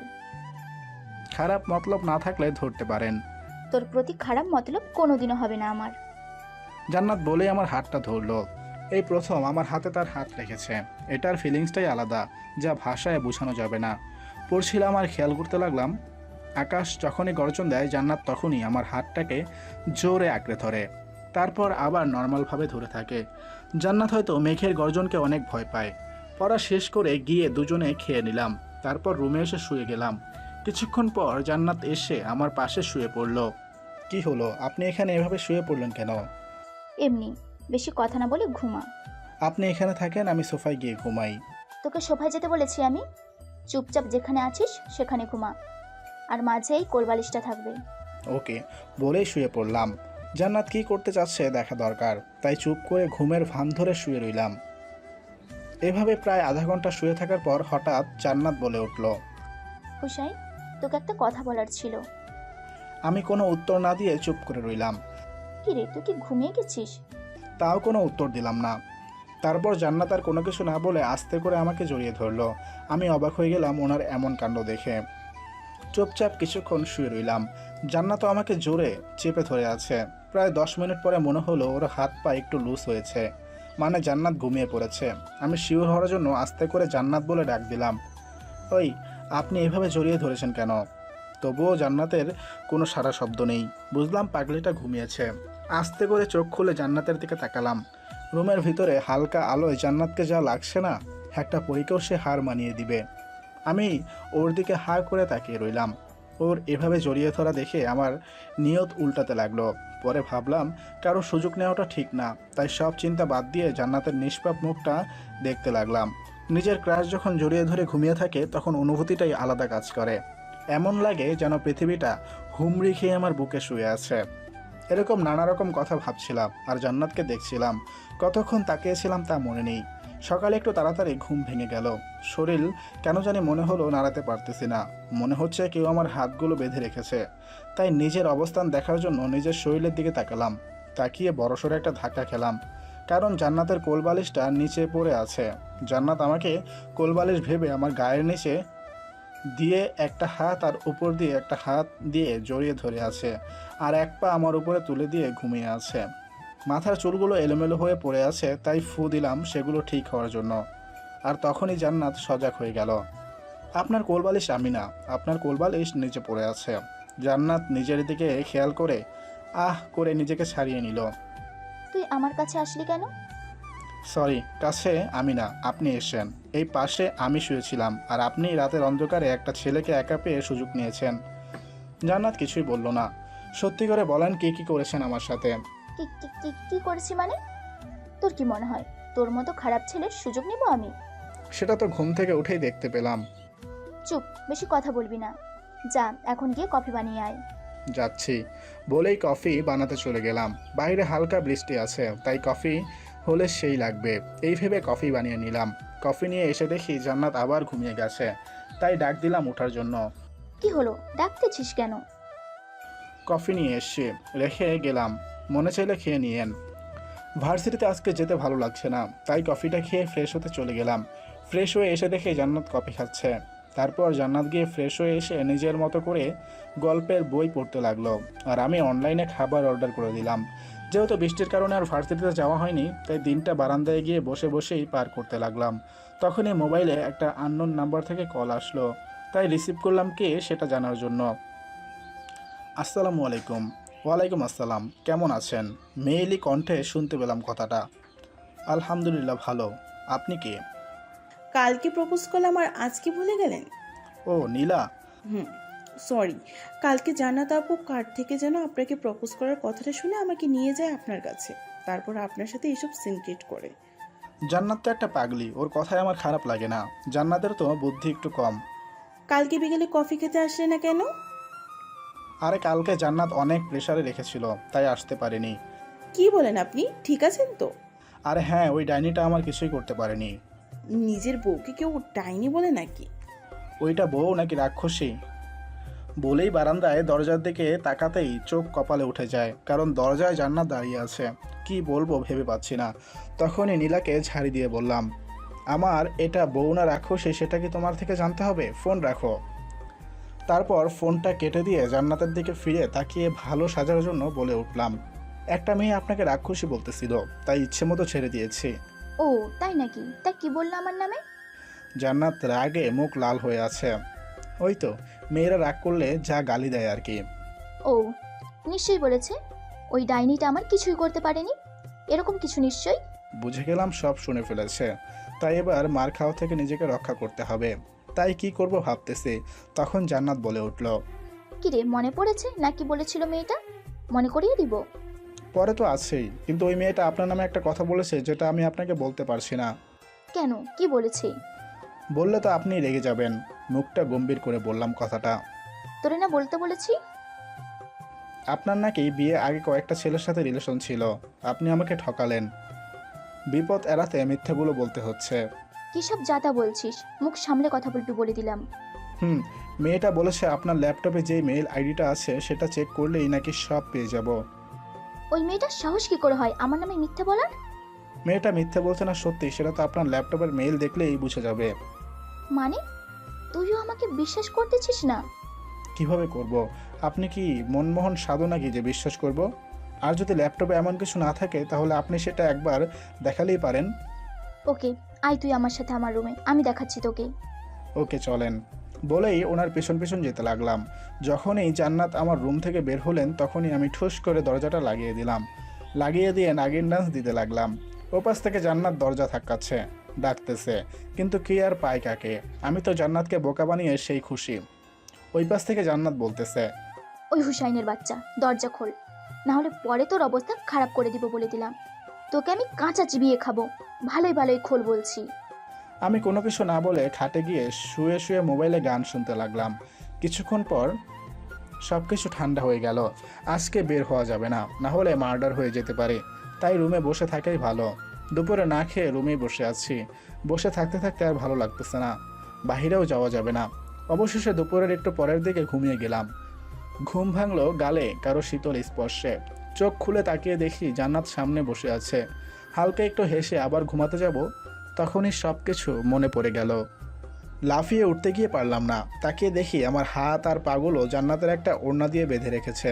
পাশে তাকিয়ে দেখি জান্নাত কতগুলো লিপস্টিক নিয়ে বসে আছে। মানেটা বুঝতে পারলাম না। ও আমাকে না মেরে এইভাবে লিপস্টিক নিয়ে বসে আছে কেন? আরে বাবু, তোমার ঘুম ভেঙেছে? ওই বাবুকে আর আমাকে এইভাবে বেঁধে রেখেছেন কেন? ওলে ওলে, আমার বাবুটা রাগও করে দেখি। কেন, মনে নেই কি করেছিস? সরি, আসলে আমি তখন সেলফ ডিফেন্সের জন্য ওইগুলো বলেছিলাম। তা এখন তো কোনো ডিফেন্সই করারই কোনো অবস্থা নাই তোর। বললাম তো সরি, আগে সব কিছু ভুলে যান প্লিজ। রাক্ষসী আর ডাইনিরা তাদের অপমান সব কিছু এত তাড়াতাড়ি ভুলে যায় না। তারপর জান্নাত তার ফোনটা বের করে আমার কয়েকটা ফটো তুললো। তারপর নিজের ঠোঁটে আবার লিপস্টিক লাগালো, লাগিয়ে আমার গালে চুমু দিচ্ছে, এমনভাবে ছবি তুলতেছে। ওই আপনি কি করতেছেন? যা করতেছি চুপচাপ মেনে, তাহলে 5 মিনিটের পরে মুক্ত করে দিব। রাজি থাকলে বল। ওকে। তারপর আমি চুপচাপ শুয়ে রইলাম আর জান্নাত কয়েকটা সেলফি তুলে সব বাঁধন খুলে দিল। শোন, গিয়ে একবার আয়নায় মুখটা দেখে নে, না হলে পরে সমস্যা হবে। উঠে চলে গেলাম ফ্রেশ হতে। ওয়াশরুমে গিয়ে আয়নায় নিজের মুখটা দেখে নিজেই ভয় পেয়ে গেলাম, কারণ মুখের কমপক্ষে 20 জায়গায় জান্নাত চুমু দিয়েছে আর তার লিপস্টিকের দাগগুলো স্পষ্ট দেখা যাচ্ছে। এই জন্যই এতগুলো লিপস্টিক এনে রেখেছিল ডাইনিটা। তখনই ফটো তোলার কথাটা মনে পড়লো। তাড়াতাড়ি ফ্রেশ হয়ে বাইরে এসে দেখি আপু আমার বিছানায় বসে আছে। আপু মানে জান্নাত আপু। আমি বেরোতেই বলে উঠল, কিরে, কেমন লাগলো শখটা? আপনি এতগুলো ছবি তুললেন কেন? আমি আমার বাবুটার ছবিও তুলতে পারবো না। এসব অ্যাক্টিং বাদ দিয়ে আসল কথা বলেন, ছবিগুলো কেন তুলেছেন? যেন কোনো মেয়ে তোকে প্রপোজ করতে না পারে, আর করলেও এগুলো দেখলে মেয়েরা যা বুঝে বুঝে যাবে। জান্নাতের কথা শুনে মাথায় হাত দিয়ে ফেললাম। কি ডেঞ্জারাস মেয়েরে বাবা, ওনার ভিতর তো আগুনে ভরা। কি বলবো কিছুই বুঝতে পারছি না। শোনো বাবু, এরপর থেকে কারোর প্রপোজ একসেপ্ট করার আগে আজকের দিনটার কথা মনে রেখো, ওকে বাবু? আমি কিছু না বলে চুপ করে বসে রইলাম। আর নীলাকেও তোর সাথে তোলা সেলফিগুলো পাঠিয়ে দিয়েছি, তোকে কাছে পেলে জানে মেরে দিবে বলেছে। আপনি কেন আমার পিছনে লেগে থাকেন? তুই যে আমাকে জ্বালিয়েছিস, তাই আমি তোকে 1টা বছর তোকে জ্বালাবো। আর কিছুই বললাম না। পরের দিন সকালে জান্নাত নিজের মতো করে ভার্সিটিতে চলে গেল আর আমি নিজের মতো করে ভার্সিটিতে চলে গেলাম। সারাদিন ভালোই কাটলো। লাস্ট ক্লাস করছিলাম, তখনই সাইলেন্টে ফোনটা বেজে উঠলো। তাকিয়ে দেখি জান্নাত ফোন দিয়েছে। এক রুম থেকে অন্য রুমে ফোন দিচ্ছে কেন? বিরক্তি নিয়ে বাইরে এসে ফোনটা রিসিভ করলাম। কি হলো, এখন ফোন দিয়েছেন কেন? তোকে ফোন দেওয়া ছাড়া তো আমার আর কোনো কাজ নেই, তাই তোকে ফোন দিয়েছি। তুই এখনই বাসায় আয়। একটু পরে ক্লাস শেষ হবে, তখন চলে আসবো। তোর ভাইয়া এসে দেখুক তুই আর আমি আলাদা রুমে থাকি, তারপর এসে তুই ওনাকে বুঝিয়ে দিস। মানে তোর ভাই আজকে আসতেছে ঢাকায়, আর উনি এসে আমাদের বাসায় থাকবে। তাড়াতাড়ি আয় বাসায়। বলেই জান্নাত ফোনটা কেটে দিল। কি করব কিছুই বুঝতেছি না। তাড়াতাড়ি ভার্সিটি থেকে বাসায় গেলাম। গিয়ে আমার রুমের সব কিছু জান্নাতের রুমে নিয়ে গুছিয়ে রাখলাম। আর জান্নাত পুরো রুমটাকে গুছাতে ব্যস্ত। সব কিছু গুছিয়ে শাওয়ার নিতে চলে গেলাম। শাওয়ার শেষ করে বাইরে আসতেই খেয়াল করলাম জান্নাত কারোর সাথে কথা বলছে। বুঝতে বাকি রইল না ভাইয়া চলে আসছে। রেডি হয়ে বাইরে গিয়ে দেখি ভাইয়া বসে বসে টিভি দেখতেছে আর জান্নাত কফি বানাচ্ছে। তারপর ভাইয়ার সাথে কৌশল বিনিময় করে দুজনে বসে টিভি দেখতে লাগলাম। তখনই জান্নাত বলল, আপনিও কি কফি খাবেন? ভাইয়ার কফি ফেভারিট, আর এটাকে জিজ্ঞেস করা লাগে নাকি? আমি ভাইয়ার কথা না, আপনাকে জিজ্ঞেস করেছি। আমাকে? হুম জান্নাতের মুখে আপনি শুনে জীবনের সবচেয়ে বড় শখ খেলাম। একটু আগেও তুইতুকারি করতেছিল, আর এখনই আপনি? বাহ, উনি তো অ্যাক্টিংয়ে একদম মাস্টার্স। কিরে, খাবে কিনা বল। হ্যাঁ, আমার জন্য হালকা একটু বানিও। ওকে। রাতে খাবারের জন্য বাইরে থেকে গিয়ে সব কিছু নিয়ে আসলাম। রাতে খাওয়া দাওয়া শেষ করে আমি আর ভাইয়া চলে গেলাম ছাদে। সবার খোঁজখবর নিয়ে নিচে চলে আসলাম। এসে দেখি জান্নাতও বসে আছে আমাদের জন্য। তুমি ঘুমাওনি? না, আপনারা সজাগ, তাই আর ঘুমাইনি। জান্নাত, তোমরা গিয়ে ঘুমিয়ে যাও। আপনি না হয় ভাইয়ার সাথে ঘুমিয়ে যান। হোসেন, আমার সাথে থাকা লাগবে না, তোমরা যাও, গিয়ে ঘুমিয়ে যাও, সকালে দেখা হবে। Good night. বলেই ভাইয়া রুমে চলে গেল। জান্নাত আর আমি চলে গেলাম আমাদের রুমে। কিরে, তোর সাহস তো কম না, তুই আমাকে তুমি করে বলিস? আপনি কি চান আমি ভাইয়ার সামনে আপনি করে বলি? তারপর ভাইয়া জিজ্ঞেস করলে আমি সব সত্যি বলে দেই? তারপর ভাইয়া আমার কথা চিন্তা করে আপনার থেকে ডিভোর্স নিয়ে দিবে? ওই, তোর কাছ থেকে এত কথা শুনতে চেয়েছি আমি। তাহলে এখন যেটা বলবো সেটা মেনে নেওয়াই আপনার জন্য বেটার। ভাইয়া চলে যাওয়ার পর তোকে বোঝাবো কত ধানে কত চাল। আগে এটা বলেন, আপনি আমাকে আপনি আপনি করে বলতেছেন কেন? মন চাইতেছে তাই, তোকে বলতে হবে নাকি? না, এমনি আর কি। যা সোফায় গিয়ে শুয়ে পড়, সকালে বেঁচে থাকলে দেখা হবে। জান্নাত শুয়ে গেল, আমিও বালিশ এনে সোফায় ঘুমিয়ে গেলাম। এভাবে কয়েকদিন কেটে গেল। যতই দিন যাচ্ছে জান্নাতের অত্যাচার ততই বাড়তেছে। কোনো মেয়ের সাথে কথা বলতে পারি না, কোনো মেয়ের দিকে তাকাতে পারি না। কেউ প্রপোজ করলে জান্নাত তার তোলা ছবিগুলো মেয়েটাকে দেখায়, ব্যাস জায়গায় সব শেষ হয়ে যায়। এসবের কিছু একটা হাল করতে হবে ভাবতেছি। তখনই মাথায় একটা আইডিয়া আসলো, তাই মেহেদি ভাইকে ফোন দিলাম রাতে, দিয়ে সব কিছু বলে দিলাম। সকালে ভার্সিটিতে গিয়ে মেহেদি ভাইদেরকে নিয়ে বসে অপেক্ষা করতে লাগলাম কখন জান্নাত আসবে। জান্নাত আসলেই গেট থেকে একজন ইশারা দিবে, তারপর আমরা আমাদের কাজ শুরু করব। 10 মিনিট পর গেট থেকে ইশারা করলো জান্নাত আসতেছে। সবাই জান্নাতের যাওয়ার রাস্তার উল্টো দিকে মুখ করে বসলাম। জান্নাত আমাদের কাছে আসতেই মেহেদি ভাই বলে উঠল, আচ্ছা হোসেন, তুই জান্নাতের এত অত্যাচার সহ্য করতেছিস কেন? সত্য বলবো নাকি মিথ্যা? সত্য করে বল। কারণটা হলো আমি জান্নাত আপুকে ভালোবেসে ফেলেছে। কি, তোর মাথা ঠিক আছে? তুই জান্নাতকে ভালোবেসে ফেলেছিস? জান্নাত আপু একটু রাগী, তবে মনটা একদম পবিত্র। ওনাকে পেলে আমার জীবনটা ধন্য হয়ে যাবে। তাই নাকি?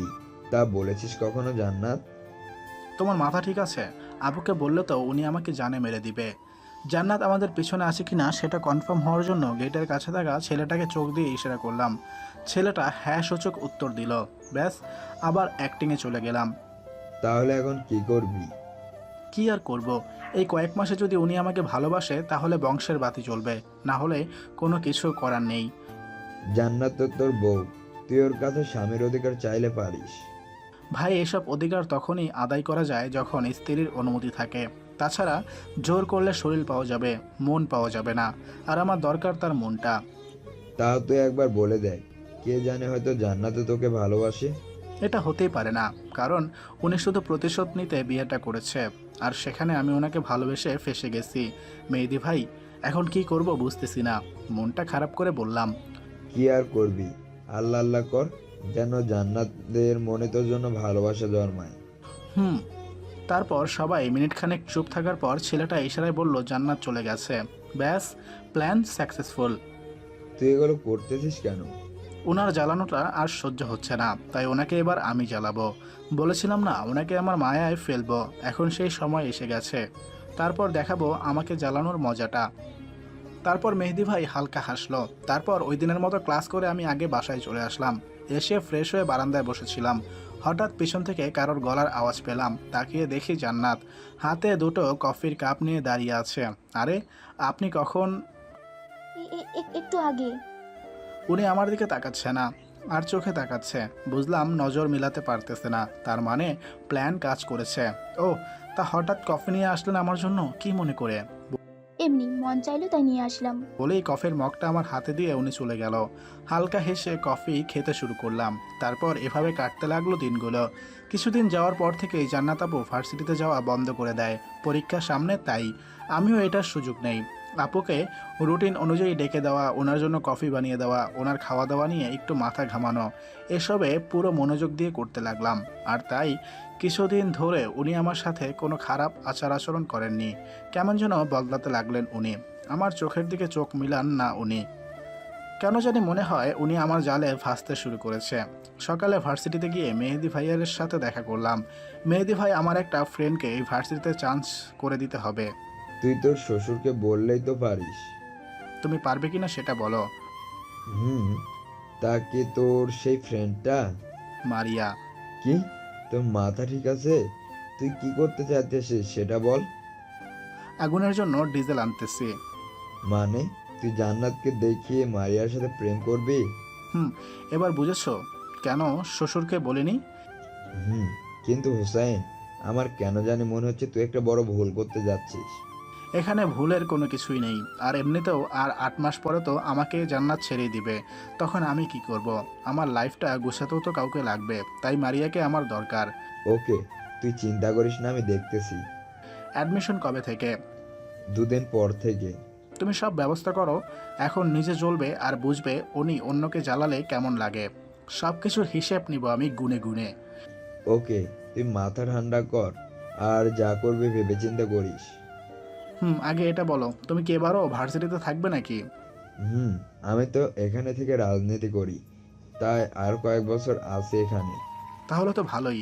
এরপর আরও কিছুক্ষণ কথা বলে বাসায় চলে আসলাম। রাতে পড়াশোনা শেষ করে খাওয়া দাওয়া করে ছাদে গেলাম। হালকা কিছুক্ষণ ঘোরাফেরা করে রুমে এসে ঘুমিয়ে গেলাম। পরের দিন ভার্সিটি থেকে মারিয়ার কাছে অফার পাঠালাম। মারিয়া নিজেও জানে না আমি এটা করতেছি, যার কারণে মারিয়া ভার্সিটিতে চান্স পেয়ে রাজি হয়ে যায়। 2 দিন পর সকালে নাস্তার সময় মেহেদি ভাইয়ের কল আসলো, তাই রিসিভ করলাম।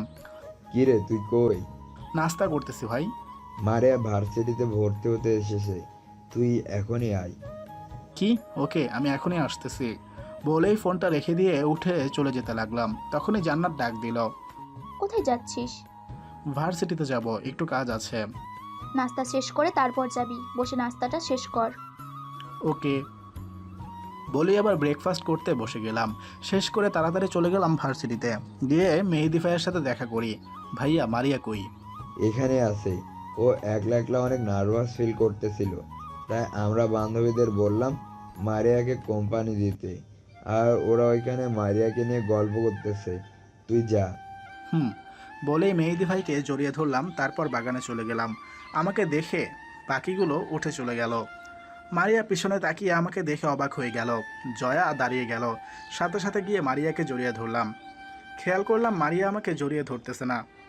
বুঝে গেলাম মারিয়ার মাঝে কোনো একটা কাহিনী আছে, তাই সাথে সাথে ছেড়ে দিলাম। ছেলেটা কে, যার কারণে আমাকে ভুলে গেলে? মারিয়া মাথা নিচু করে আছে। আচ্ছা বসো এখানে, আর এত অবাক হওয়ার কিছু নেই। তাই এবার বলো ছেলেটা কে? তুমি চলে যাওয়ায় সিয়াম আমাকে মেন্টালি অনেক সাপোর্ট করে। মারিয়া আরও বলে, তারপর বাসা থেকে ওর সাথে বিয়ে ঠিক করে আমার। 5 মাসের জন্য সিয়াম দেশের বাইরে গিয়েছে। আসলে আমাদের বিয়ে হয়ে যাবে। গুড। তা কেমন আছো তুমি মারিয়া? ভালো। মারিয়ার চোখের কোণে হালকা পানি। মারিয়া, তুমি কি আমাকে ভয় পাচ্ছ? মাথা নেড়ে না করলো মারিয়া। শুনো, আমাকে নিয়ে টেনশন করো না, আমি তোমার কোনো ক্ষতি করব না। তুমি ভালোভাবে পড়ালেখা করো। বন্ধু হওয়া যাবে তোমার? কাঁদো কাঁদো অবস্থায় মাথা নেড়ে হ্যাঁ বলল। ওকে। তা বিয়ের সময় আমি কি যেতে পারবো? মানে বিয়ে তো ঠিক হয়ে আছে, বিয়ের সময় দাওয়াত পাবো তো নাকি? না, খারাপ বলে দাওয়াতও দিবে না। এবার মারিয়া হেসে উঠল। দোয়া করি এই হাসিটা যেন সারা জীবন থাকে। আচ্ছা, আমার কথা বাদ দাও, তোমার সংসার লাইফ কেমন চলছে? কার সংসার লাইফ? কেন, তোমার আর জান্নাত আপুর? হালকা হাসলাম ওর কথায়। মারিয়া সব বুঝে গেল। কি হয়েছে একটু ক্লিয়ার করে বলবে প্লিজ? হয়নি এখনো, তবে হবে আর 8 মাস পরে। কি হবে? ডিভোর্স। কি? যা শুনছো তাই। ডিভোর্স? কিসের জন্য দিবে? আর তাহলে তোমাকে বিয়ে করেছিল কেন? তোমার কি মনে হয় জান্নাত আমাকে সংসার করার জন্য বিয়ে করেছে? না, জান্নাত আমার উপর প্রতিশোধ নিতে বিয়েটা করেছিল। তারপর আমাদের মাঝে 1 বছরের একটা কন্ট্রাক্ট হয়, আর সেটার সময় আছে আর মাত্র 8 মাস। তোমার কথা আমি কিছুই বুঝতেছি না। তাহলে শোনো। তারপর প্রথম থেকে সব বললাম মারিয়াকে। এই 6 মাসে এগুলো হয়েছে আমার সাথে। জানি না বাকি 8 মাসে কিভাবে যায়। খেয়াল করে দেখি মারিয়ার চোখের কোণে পানিতে টলমল করতেছে, আর মায়াভরা চোখে আমার দিকে তাকিয়ে আছে। ও সরি মারিয়া, আমার গল্প বলে হয়তো তোমাকে দুঃখ দিয়ে ফেলেছি। সরি। সরি হুসাইন, আমি তোমাকে ভুল বুঝেছিলাম। আরে ধুর, কি বলো? তুমি যাকে পছন্দ করেছো সে নিশ্চয়ই ভালো হবে। চিন্তা করো না আমাকে নিয়ে। আমার কোনো একটা গতি হয়ে যাবে। আর এমনিতেও আমার কোনো শিওর নাই, যে কোনো সময় রং বদলে ফেলতে পারি, যেমনটা তোমার সাথে করেছি। মারিয়া এবার আর চোখের পানি আটকাতে পারলো না, হু হু করে কেঁদে উঠল। ওর মন ঠিক করা লাগবে, কি করা যায় ভাবতেছি। মারিয়া, আমার একটা কথা রাখবে? বলো। মারিয়া, তুমি তো আর আমার হবে না। প্লিজ আমার একটা হেল্প করে দিলে আমি জান্নাতের উপর থেকে আমার সব প্রতিশোধ নিতে পারবো। জান্নাত আপুর উপরে কিসের প্রতিশোধ নিবে তুমি? আর কিরকম হেল্প? জান্নাত যে আমাকে এতটুকু জ্বালিয়েছে সেগুলোর প্রতিশোধ নিব জান্নাতের থেকে। আর হেল্পটার কথা কিভাবে বলবো বুঝতে পারতেছি না। দুজনে কিছুক্ষণ চুপচাপ দাঁড়িয়ে রইলাম, আর মারিয়া আমার দিকে তাকিয়ে রইল। আমাকে প্রেম করার নাটক করতে হবে, তাই তো? মারিয়ার কথা শুনে চমকে উঠলাম। ও আমার মনের কথা কিভাবে বুঝতে পেরে গেল? ও কিভাবে জানলো আমি এটাই বলতাম? শুনেই জানলাম। কিভাবে এটা ভেবো না। আর তুমি এখনো আমার কাছে আগের মতোই আছো। তোমার চোখ দেখে আমি সব বুঝতে পারি তুমি কি বলতে চাইছো। তুমি এখনো আমার কাছে সেই আগের হোসাইনই আছো। ওর কথাগুলো শুনে হালকা হলাম, কারণ মারিয়া নাকি আমার চোখ পড়তে পারে, এটা আগে থেকেই জানি। এবারও হয়তো চোখ পড়েছে, তাই কিছুটা হালকা হলাম। শোনো, তোমার যে কোনো হেল্প লাগবে বলবে, আমি আছি তোমার পাশে। মাথা নেড়ে শুধু হ্যাঁ বললাম। আচ্ছা, তুমি কি জান্নাত আপুকে ভালোবাসো? জানি না। মারিয়া কিছু না বলে কেমন জানি একটা সন্দেহমূলক হাসি দিল। কি হলো, হাসলে কেন? না এমনি। এটা বলো যে এখানে র্যাগিংয়ের কি অবস্থা, মানে কি কি করতে বলে? তুমি তো এখানে পুরনো, তাই জানলে বলে দাও প্লিজ। এবার আমি মুচকি হাসলাম। কি হলো, তুমি মুচকি হাসলে কেন এবার? আসো তুমি, বলেই মারিয়াকে নিয়ে ক্যান্টিনে গেলাম। নতুন পুরাতন প্রায় সবাই আছে এখানে, তাই আমি মেহেদি ভাই, তিনজনেই একটা টেবিলের উপর দাঁড়ালাম। অ্যাটেনশন গাইস, সবাই তাকালো আমাদের দিকে। হাই, আমি হুসাইন, এই ভার্সিটির 2য় বর্ষের ছাত্র। এতটুকুর বেশি আমি কিছুই বলতে চাই না। আর আমার সম্পর্কে পুরনো যারা আছে সবাই জানে, বিশেষ করে নতুন যারা এসছো তারা কিছুদিনের মাঝেই আমার সম্পর্কে জানতে পারবে। সো আমি যেটা বলতে এসছি, এই যে এই মেয়েটা, ওর নাম হলো মারিয়া, আমার ফ্রেন্ড। মারিয়া ভার্সিটিতে নতুন ভর্তি হয়েছে, তাই টেনশনে আছে র্যাগিং নিয়ে। তাই আমার ক্লাসমেট বা সিনিয়র ভাই এবং আপুদের জানানো যাচ্ছে যে সবাইকে র্যাগিং করলেও আমার ফ্রেন্ডের দিকে যেন কেউ নজর না দেয়। আর কেউ যদি ওর সাথে খারাপ আচরণ বা বেয়াদবি করে, তাহলে আমার চেয়ে খারাপ আর কেউ হবে না। তারপর মারিয়াকে নিয়ে গাছতলায় চলে আসলাম। র্যাগিংয়ের চিন্তা গিয়েছে। এমন ভাবে না বললেও পারতে। এখন তো কেউ ফ্রেন্ড হতে চাইবে না। সমস্যা কি? তুমি আমাদের টিমের মেয়েদের সাথে চলাফেরা করবে। তারা তো সিনিয়র আমার। তো কি হয়েছে, কিছুদিন গেলে ফ্রেন্ডশিপ ঠিকই হয়ে যাবে। ওকে, দেখি। তা এখন কি করবে? কি আর করব, বাসায় যাব। ওহ হোসাইন, তুই তোর লাস্ট প্ল্যানটা করবি কবে থেকে? জান্নাত আপুর পরীক্ষা শেষ হয়ে যাক, এখন করলে ওনার পরীক্ষার খারাপ হবে, আর আমি চাই না পরীক্ষায় এসব সমস্যা হোক। ওকে, তাহলে মারিয়া ততদিন রিল্যাক্সে ক্লাস করতে থাকুক। ওকে, তা মারিয়া তুমি কোথায় থাকো এখানে? চাচার বাসায়। ও, তাহলে তো ভালোই। তারপর ওনাদের সাথে কথা শেষ করে বাসায় চলে আসলাম। ফ্রেশ হয়ে বসে বসে টিভি দেখতে লাগলাম। জান্নাত পড়ছে, তাই আর ডিস্টার্ব করলাম না। বিকালে ছাদে হাঁটছিলাম, তখন জান্নাত এসে আমার সামনে দাঁড়ালো। কিছু বলবেন? কি? কালকে আব্বু আম্মু আসবে এখানে, তাই বাজারে যা, গিয়ে সব বাজার নিয়ে আয়। ও, তা হঠাৎ এখানে আসবে কেন? সামনে আমার পরীক্ষা, তাই আমায় যেন কোনো কাজ না করতে হয়, তাই আম্মু আসবে, আমি শুধু পড়ালেখায় মন দিব। এমনি তো কি কাজ করেন আপনি? সব তো আমিই করি। ওই রাগাবি না বলে দিলাম, যা গিয়ে বাজার থেকে সব কিছু কিনে নিয়ে আয়, আর কাল থেকে আম্মু বাসায় রান্না করবে। ওকে। কেনাকাটা শেষ করে সন্ধ্যায় আসলাম। ফ্রেশ হয়ে রুমে যেতেই দেখি আমার শাশুড়ি আর শ্বশুর বসে আছে। ওনাদের দেখে অবাক হয়ে গেলাম। ওনাদের তো কালকে আসার কথা, তাহলে আজকে কেন? তারপর হাসি মুখে ওনাদের সাথে কৌশল বিনিময় করলাম। জান্নাত আপু গিয়ে রান্নাঘরে সব কিছু ঠিক করলো। তারপর আমার শাশুড়ি গিয়ে রান্না করে নিল। খাবার খেতেই সবাই একসাথে বসলাম। জান্নাত ওনাদের খোঁজ খবর নিতে লাগলো। আর এতদিন পরে ঘরে রান্না করা খাবার পেয়ে সমানে গিলে যাচ্ছে। তখনই জান্নাতের আব্বু বলে উঠল, জামাই, আমরা কি নাতি নাতনির মুখ দেখবো না? ওনার এই কথা শুনে খাবার গলায় আটকে গেল। না ভিতরে যাচ্ছে না, না বাহিরে ফেলতে পারতেছি। বড় বড় চোখ হয়ে গেল। কি বলবো কিছুই বুঝতেছি না। জান্নাত আপুর দিকে তাকিয়ে দেখি উনিও একইভাবে টাস্কি খেয়ে আছেন। তখন পরিস্থিতি স্বাভাবিক করতে বললাম, জি আসলে আপনার মেয়ে চাইতেছে পরীক্ষাটা শেষ হওয়ার পর এসব নিয়ে প্ল্যান করতে। ও, তাহলে তো ভালোই। জান্নাতও যেন একটা শান্তির নিঃশ্বাস ফেললো। খাওয়া দাওয়া শেষ করে আমি ঘুমাতে আমার রুমে গিয়ে দেখি রুমে তালা ঝুলছে। তখনই জান্নাতের কাছে আসলাম। আমার রুমে তালা ঝুলতেছে কেন? কেন ঝুলতেছে জানিস না? যা গিয়ে চুপচাপ সোফায় গিয়ে শুয়ে পড়। সোফায় থাকতে সমস্যা হয়। তাহলে চুপ করে খাটে পড়। ভাবলাম যাক, এবার উনি সোফায় থেকে দেখো কত মজা সোফায় থাকাটা। এসব ভেবে আমি শুয়ে পড়লাম, আর উনি তখন পড়ছিলেন। আমি শুয়ে শুয়ে মোবাইল টিপছিলাম। কিছুক্ষণ পর উনি পড়া শেষ করে এসে আমার পাশে শুয়ে পড়লেন। অবাক হয়ে ওনার দিকে তাকালাম। আবার মনে মনে খুশিও হলাম যে ওর পাশে শুতে পেরে। হঠাৎ মনে পড়লো ওই দিন রাতের কথা। তাড়াতাড়ি শোয়া থেকে উঠে বসলাম। কিরে উঠে গেলি কেন? আমি সোফায় ঘুমাবো। কেন? এখনই না বললি সোফায় ঘুমাতে তো সমস্যা হয়? আপনার সাথে আমি ঘুমাবো না। আপনি আমাকে কোলবালিশের মতো ব্যবহার করেন। আপনার সাথে ঘুমানোর চেয়ে সোফায় ঘুমানো অনেক ভালো। ওকে, যা গিয়ে সোফায় ঘুমা। তারপর কোলবালিশ আর কাঁথা নিয়ে চলে গেলাম সোফায়। তারপর শুয়ে ঘুমিয়ে গেলাম। এভাবে চলে গেল 2 মাস। জান্নাত আপুর পরীক্ষাও শেষ হয়ে গেল। আঙ্কেল আন্টি আজকে বিকালে চলে যাবে। 2 মাসে কত যে অ্যাক্টিং করেছি সেটা একমাত্র আমিই জানি। ওনাদের সন্দেহ করার সুযোগ দেয়নি, আর বাসায় বেশি থাকেনি। সকালে বের হলে সন্ধ্যায় বাসায় ফিরতাম। এদিকে এই 2 মাসে মারিয়ার সাথে খুব ভালো ফ্রি হয়ে গেছি। এখন আর পুরনো কথা নিয়ে মন খারাপ হয় না। তবে মারিয়ার থেকে ভালো আমাকে কেউ বুঝতে পারবে না, এটা নিশ্চিত। আজকে আঙ্কেল আন্টি চলে যাবেন, তাই বিকেলে বাসায় চলে আসলাম। ওনারা সব কিছু বসিয়ে দিয়ে ওনারা চলে গেলেন। পরের দিন ভার্সিটিতে চলে গেলাম। এসে দেখি সবাই বসে আছে। সবার সাথে দেখা করে মেহেদি ভাই আরও কয়েকজনকে নিয়ে মারিয়া আসার জন্য অপেক্ষা করতে লাগলাম। মারিয়া আসার পর সবাইকে আমার প্ল্যানটা বললাম। সবারই প্ল্যানটা পছন্দ হয়েছে। প্ল্যানের মূলটা হলো একটা কাপল কন্টেস্ট হবে। যে উইনার হবে তাদেরকে আমাদের টিমের পক্ষ থেকে 1 লক্ষ টাকা পুরস্কার দেওয়া হবে। সব বয়ফ্রেন্ড আর গার্লফ্রেন্ড এটাতে জয়েন করতে পারবে। কে কাকে কতটা ভালোবাসে এটার পরীক্ষা হবে। একদিনেই খেলাটা শেষ করা হবে। এতটুকুই বললাম। এখন বাকি প্ল্যানটা পরে জানতে পারবে। প্ল্যান শেষে আর ক্লাস করলাম না। বাসায় গিয়ে অনেক কাজ আছে। বিকেল হওয়ার জন্য অপেক্ষা করতে লাগলাম। বিকেলে জান্নাত আপুকে একটা চমক দেখাবো।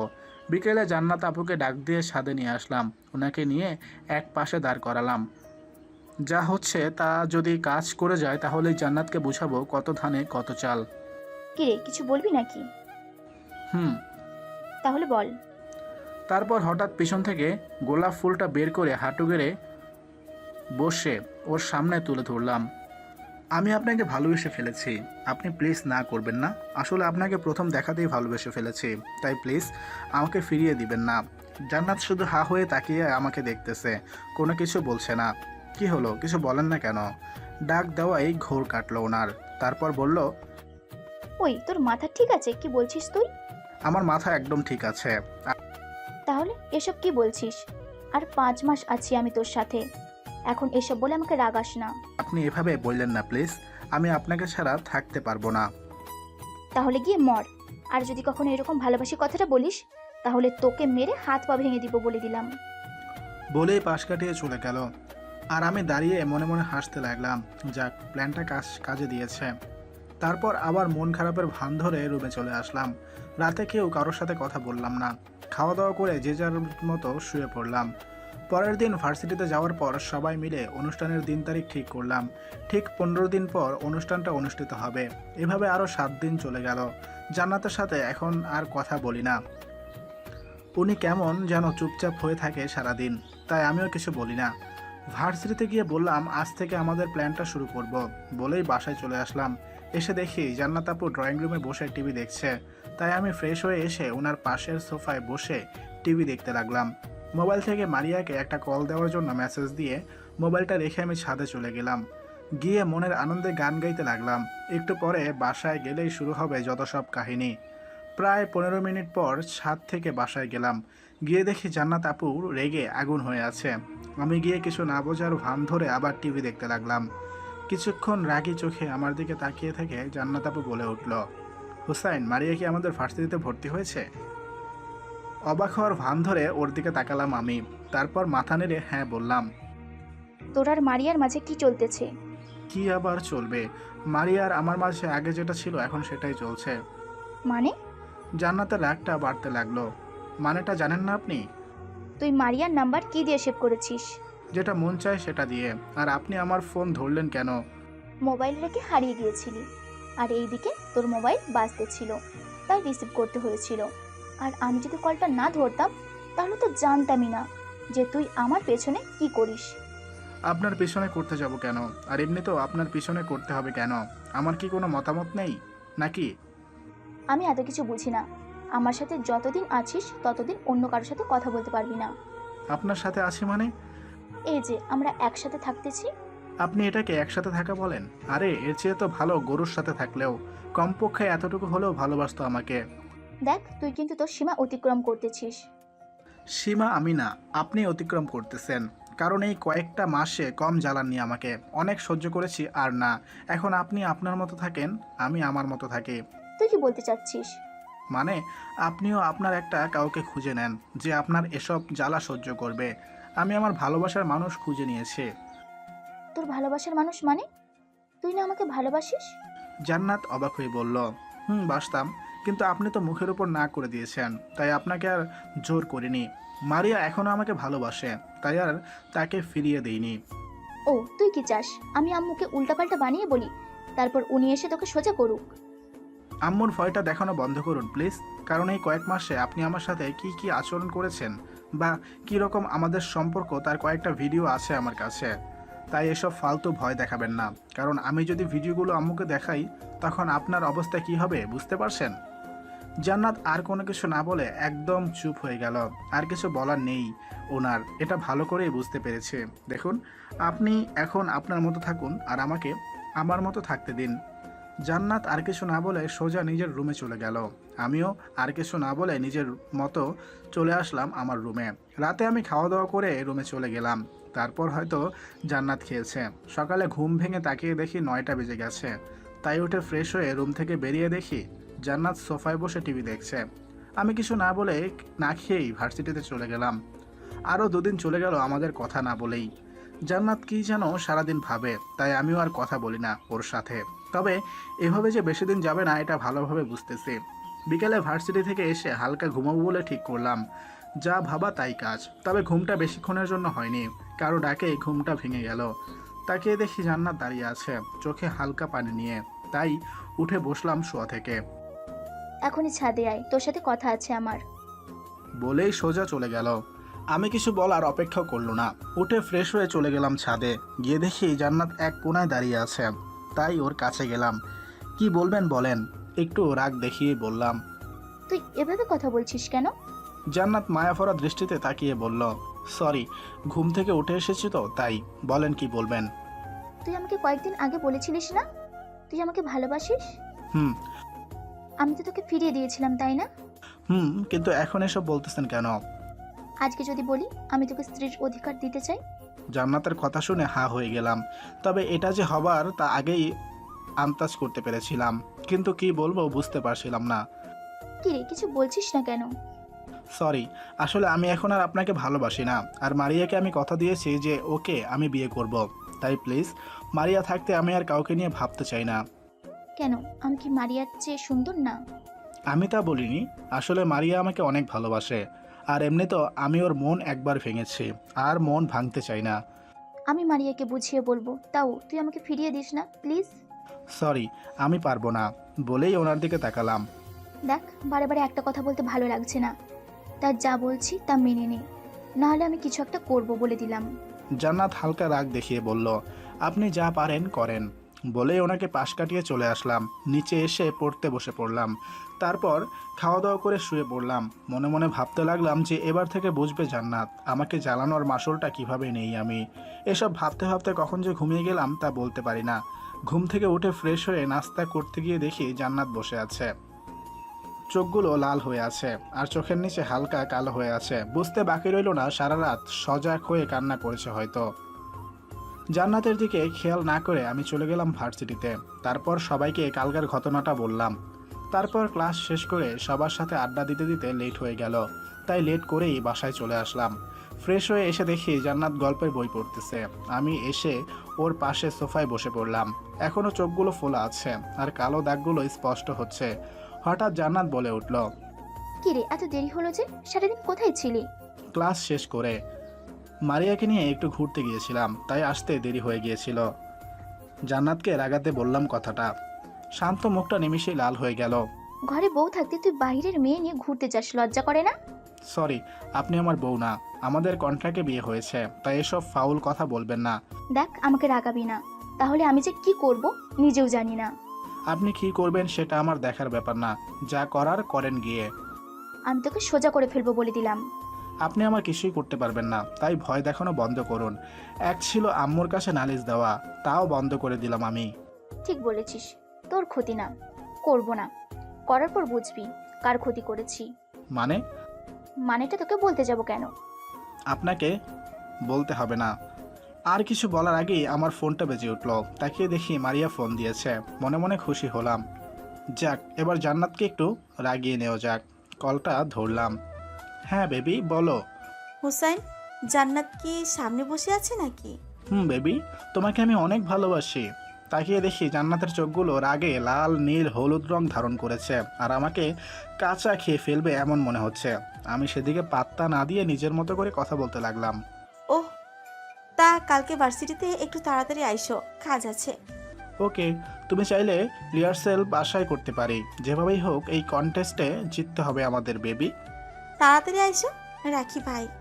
ওকে বাই, লাভ ইউ বলেই ফোনটা রেখে দিলাম। এদিকে জান্নাত রাগের শেষ সীমানায় পৌঁছে গেছে। কখন যে কি বলে ফেলে কে জানে। তুই কিসের কন্টেস্টের কথা বলছিলি রে? ভার্সিটিতে একটা নতুন কন্টেস্ট হচ্ছে, ওইটার। নাম কি? Best couple of the year. মানে এমন কোনো কন্টেস্ট তো নেই আমাদের ভার্সিটিতে। ছিল না, কিন্তু এবার হয়েছে আর আমিও ওইটাতে জয়েন হয়েছি। তোর পার্টনার কে? কে আবার? মাই লাভ মারিয়া। জান্নাত রাগে ফেটে যাচ্ছিল, তাও কিছু না বলে নিজের রুমে চলে গেল। সকালে ফোনের আওয়াজে ঘুম ভাঙলো। তাকিয়ে দেখি মেহেদি ভাইয়ের ফোন এসছে, তাই ফোনটা রিসিভ করলাম। হোসেন, তুই কোথায়? এখনই ভার্সিটিতে আয়। কেন, কি হয়েছে? আয়, তারপর বলতেছি, তাড়াতাড়ি আয়। বলেই মেহেদি ভাই ফোনটা রেখে দিল। উঠে ফ্রেশ হয়ে রেডি হয়ে বাহির হতেই দেখি জান্নাত আমাকে দেখে মিটিমিটি হাসতেছে। ওইদিকে নজর না দিয়ে আমি সোজা চলে গেলাম ভার্সিটিতে। মারিয়া মাথাটা নিচু করে বসে আছে আর মেহেদি ভাইয়ের মুখে চিন্তার ছাপ ফুটে আছে। কি হয়েছে মারিয়া? মারিয়াকে ভার্সিটি থেকে টিসি দিয়ে বের করে দিয়েছে। কেন? জান্নাত হয়তো কোনো কিছু বলেছে ওর বাবার কাছে। আর কোনো কিছু না বলে মারিয়াকে নিয়ে সোজা চলে গেলাম প্রিন্সিপাল স্যারের রুমে। স্যার, মারিয়াকে বের করে দেওয়ার কারণটা কি? দেখো, তোমার শ্বশুর বলাতে আমাকে করতে হয়েছে, এতে আমি কিছুই জানি না। ওকে, ফোনটা বের করে জান্নাতের আব্বুকে ফোন দিলাম।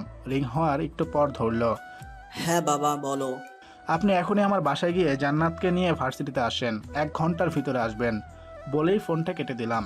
তারপর গিয়ে সবার সাথে বসে রইলাম ক্যান্টিনে। ঘন্টাখানেক পর পিয়ন এসে ডেকে গেল প্রিন্সিপাল স্যারের রুমে যাওয়ার জন্য। মারিয়াকে নিয়ে চলে গেলাম প্রিন্সিপালের রুমে। জান্নাত আর ওর আব্বু বসে আছে। আঙ্কেল, মারিয়াকে ভার্সিটি থেকে বের করে দেওয়া হয়েছে কেন জানতে পারি? জান্নাত বলেছে ওর নাকি কি সমস্যা আছে, তাই বের করে দিতে বলল। তাই আমি ওকে এখান থেকে অন্য ভার্সিটিতে ট্রান্সফার করার ব্যবস্থা করেছি।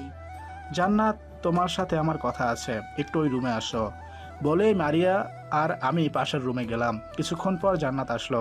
তুই রাগলে কিন্তু সেই লাগে জানিস। মজা নিচ্ছেন? হুম। আচ্ছা, সোজা কথায় আসি। আপনি যদি মারিয়াকে ভার্সিটি থেকে বের করে দেন তাহলে আমিও ওর সাথে চলে যাব। শুধু ভার্সিটি থেকে না, আপনার লাইফ থেকেও চলে যাব। পরে কাউকে কিছু বলতে পারবেন না। জান্নাত আমার কথা শুনে হাঁ করে আমার দিকে তাকিয়ে রইল। চোখের কোণে পানি জমে টলমল করতেছে। হয়তো এখনই বৃষ্টি নামবে। দেখুন, যেই 5 মাস আছে এটা যদি আপনি আমার সাথে থাকতে চান তাহলে মারিয়াকে ভার্সিটিতে শান্তিতে থাকতে দিন। না হলে দেখবেন মারিয়ার সাথে আমিও উধাও। ভেবে দেখেন কি করবেন। বলেই মারিয়াকে নিয়ে সেখান থেকে ক্যান্টিনে এসে পড়লাম। বিকেলে মারিয়াকে প্রিন্সিপাল স্যার ডেকে টিসির সব কিছু ক্যান্সেল করে দেয়। সন্ধ্যায় বাসায় গিয়ে কয়েকবার কলিং বেল দেওয়ার পরও দরজা খুলল না। তাই বাধ্য হয়ে চাবি দিয়ে দরজা খুলে ভিতরে গেলাম। ভিতরে গিয়ে জান্নাতের রুমে উকি দিয়ে দেখি জান্নাত ঘুমাচ্ছে। জান্নাতের ঘুমানো চেহারা অনেক সুন্দর, তাই এটা দেখার জন্য একবার ওর রুমে গেলাম। জান্নাত ঘুমিয়ে আছে ঠিকই, কিন্তু দেখে মনে হচ্ছে প্রচুর কান্না করে ঘুমিয়েছে। চোখের কাজলগুলো লেপ্টে আছে মুখে। জান্নাতের এই চেহারাটা দেখে অনেক মায়া হতে লাগলো ওর প্রতি। এভাবে কিছুক্ষণ ওর দিকে তাকিয়ে থেকে রুমে গিয়ে ফ্রেশ হয়ে নিলাম। তারপর ছাদে গিয়ে ঘোরাফেরা করে রুমে চলে আসলাম। এসে দেখি জান্নাত কারোর সাথে কথা বলতেছে। আমাকে দেখেই আমার দিকে ফোনটা বাড়িয়ে দিল। তাকিয়ে দেখি আম্মু কল দিয়েছে। হ্যাঁ আম্মু, বলেন। তোরা বাড়িতে আসবি কবে? কেন, কোনো কাজ আছে নাকি? তোর ভাবি তো মা হতে চলেছে, তাই একবার জান্নাত নিয়ে এসেছে, দেখে যা তোর ভাবিকে। আম্মু, আমার তো ক্লাস এক্সাম চলতেছে, আমি জান্নাতকে পাঠিয়ে দিচ্ছি। ও গিয়ে না হয় কিছুদিন ভাবির খেয়াল রাখুক। বৌমা একা আসবে মানে? তুই পরীক্ষা শেষ হলে বৌমাকে সঙ্গে নিয়ে একেবারে আসবি। আমার পরীক্ষা শেষ হতে আরো 15 দিন লাগবে। তখনই না হয় বৌমাকে নিয়ে একেবারে আসবি। ভালো থাকিস। ওকে, বলেই ফোনটা কেটে দিলাম। আমি চলে গেলে তুই শান্তিতে থাকতে পারবি, তাই তো? বলেই রুমে চলে গেলাম। এভাবে চলে গেল আরও 10 দিন। জান্নাত মুখ বুজে এখন আমার সব কথা শুনে। জান্নাতকে দেখানোর জন্য মারিয়াকেও বাসায় নিয়ে আসি, আর জান্নাত কিছু বলতে না পেরে শুধু কান্না করে। এগুলো দেখে আমি নিজের মনের সব কষ্ট আর দূর করি। জান্নাতকে দেখলে এখন মায়া হয়, কিন্তু পুরনো কথাগুলো মনে হলে সব কিছু ভুলে যাই। বিকেলে ক্লাস শেষ করে ভার্সিটিতে বসেই সবাই আড্ডা দিচ্ছিলাম। তখনই মারিয়া বলে উঠল, হুসাইন, তুমি এবার জান্নাত আপুকে মেনে নাও। আপুর কি অবস্থা হয়েছে, কেঁদে কেঁদে দেখেছো একবার? ও হ্যালো, আমাকে 8 মাস জ্বালিয়েছে, আর আমি তো মাত্র 1 মাস।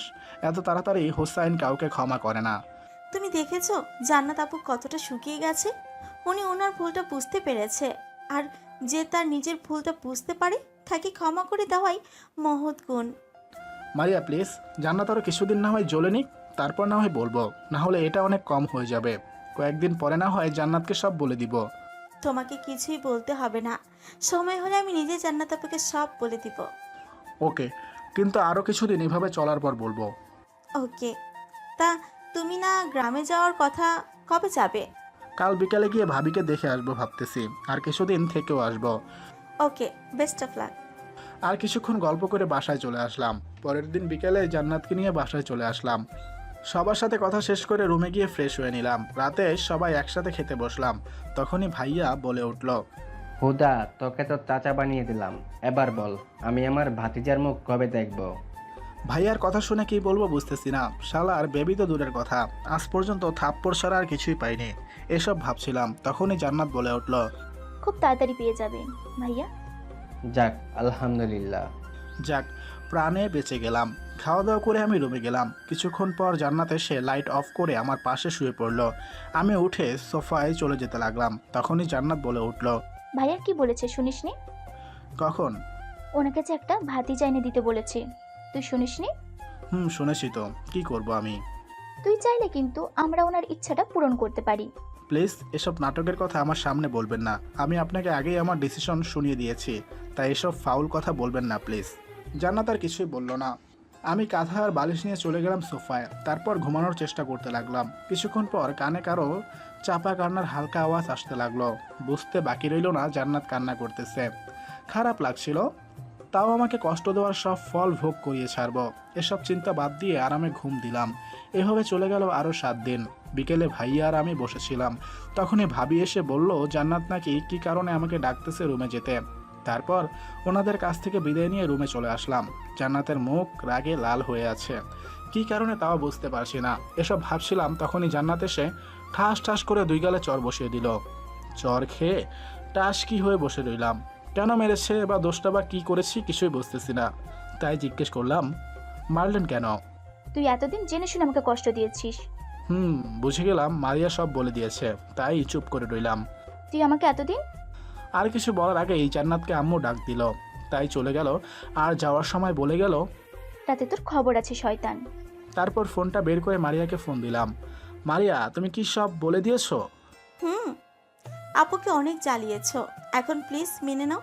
তুমি বলে দিয়ে এখন আমাকে বাসায় চিপায় ফেলে দিয়েছো। এখন বলে গেছে রাতে আমার ক্লাস নেবে। কিসের ক্লাস নেবে তা তো জানি না, তবে আজকে তোমার বাসর রাত হবে এটা জানি। বাসর রাত না শেষ রাত আল্লাহ জানে। আরে ভয় পেও না, আমি একটু বিজি আছি, পরে কথা বলবো, বাই। বলেই ফোনটা কেটে দিল। আমি কি করব বুঝতেছি না। রাতে খাওয়া দাওয়া করে রুমে এসে শুয়ে পড়লাম। কিছুক্ষণ পর জান্নাত রুমে আসলো। জানাব, উঠে বসেন, আপনার সাথে আমার কথা আছে। ভদ্র ছেলের মতো উঠে বসলাম। চুপ করে নিচের দিকে তাকিয়ে রইলাম। তারপর কিছু না বলে রাগী চোখে কিছুক্ষণ তাকিয়ে থেকে তারপর বলল, কাল ঢাকায় গিয়ে তোর ক্লাস নিব আমি, তখন তোর তেল বের করব আমি। বলেই আমার পাশে গিয়ে শুয়ে পড়ল। আমি উঠে সোফায় যাব বলে বালির সাথে নিতেই জান্নাত বলে উঠল, যেখানে আছিস সেখানেই শুয়ে থাক, না হলে মেরে হাত পা ভেঙে দিব। ভয় আর কিছু না বলে চুপচাপ ওইখানেই শুয়ে পড়লাম। পরের দিন চলে আসলাম ঢাকায়। বিকেলে সব কিছু গুছিয়ে হালকা ঘুমিয়ে নিলাম। রাতে খাওয়া দাওয়া করে নিজের রুমে চলে গেলাম। কিছুক্ষণ পর জান্নাত আসলো রুমে, চেহারায় ভিলেনের হাসি। কিরে, আজকে তোকে কে বাঁচাবে? বাঁচানোর কি আছে? আপনি কি মারবেন নাকি? না, তোকে চুমু খাবো। প্লিজ মারবেন না বলেই ভয়ে দাঁড়িয়ে গেলাম। এসেই সমানে কিল ঘুষি মারতে লাগলো আর বলতে লাগলো, আমাকে কষ্ট দেওয়া শয়তান, আজকে তোকে মেরেই ফেলবো। কিছু না বলে ভালোবাসার মার খেতে লাগলাম। কিছুক্ষণ পর জান্নাত চুপ হয়ে বসে গেল। আর মারবেন না। জান্নাত হঠাৎ হু হু করে কেঁদে উঠল। আমি অবাক হয়ে গেলাম। আমাকে মেরে এখন নিজেই কাঁদতেছে। তাই ওনার হাঁটুর কাছে বসে পড়লাম। কি হলো, কাঁদতেছেন কেন? তুই আমাকে ভালোবাসিস না, তাই না? আমি বোকা যে তোকে নিজের থেকে বেশি ভালোবেসে ফেলেছি। আচ্ছা, ভাইয়া যেই কথাটা বলেছিল আপনি চাইলে সেটা ট্রাই কিন্তু করতে পারি। জান্নাত এবার অবাক হয়ে আমার দিকে তাকালো। মনে হয় কি যেন শুনে ফেলেছে। কি রাজি আছেন? ব্যাস, আমাকে আর কিছু বলতে না দিয়ে আমার ঠোঁটগুলোকে নিজের ঠোঁট দিয়ে আটকে দিল। তারপর আর বাকিটা বলবো না। কিছুক্ষণ পর জান্নাত আপু আমাকে জড়িয়ে ধরে শুয়ে পড়ল। তুই এমনটা করলি কেন? আমাকে যে কষ্ট দেয় আমি তাকে ছাড়ি না, কারণ আমার ভিতরে একটা ভিলেন আছে। রাখ তোর ভিলেনগিরি, বের করছি। বলে আমার ঠোঁটগুলোকে আর বলতেই দিল না।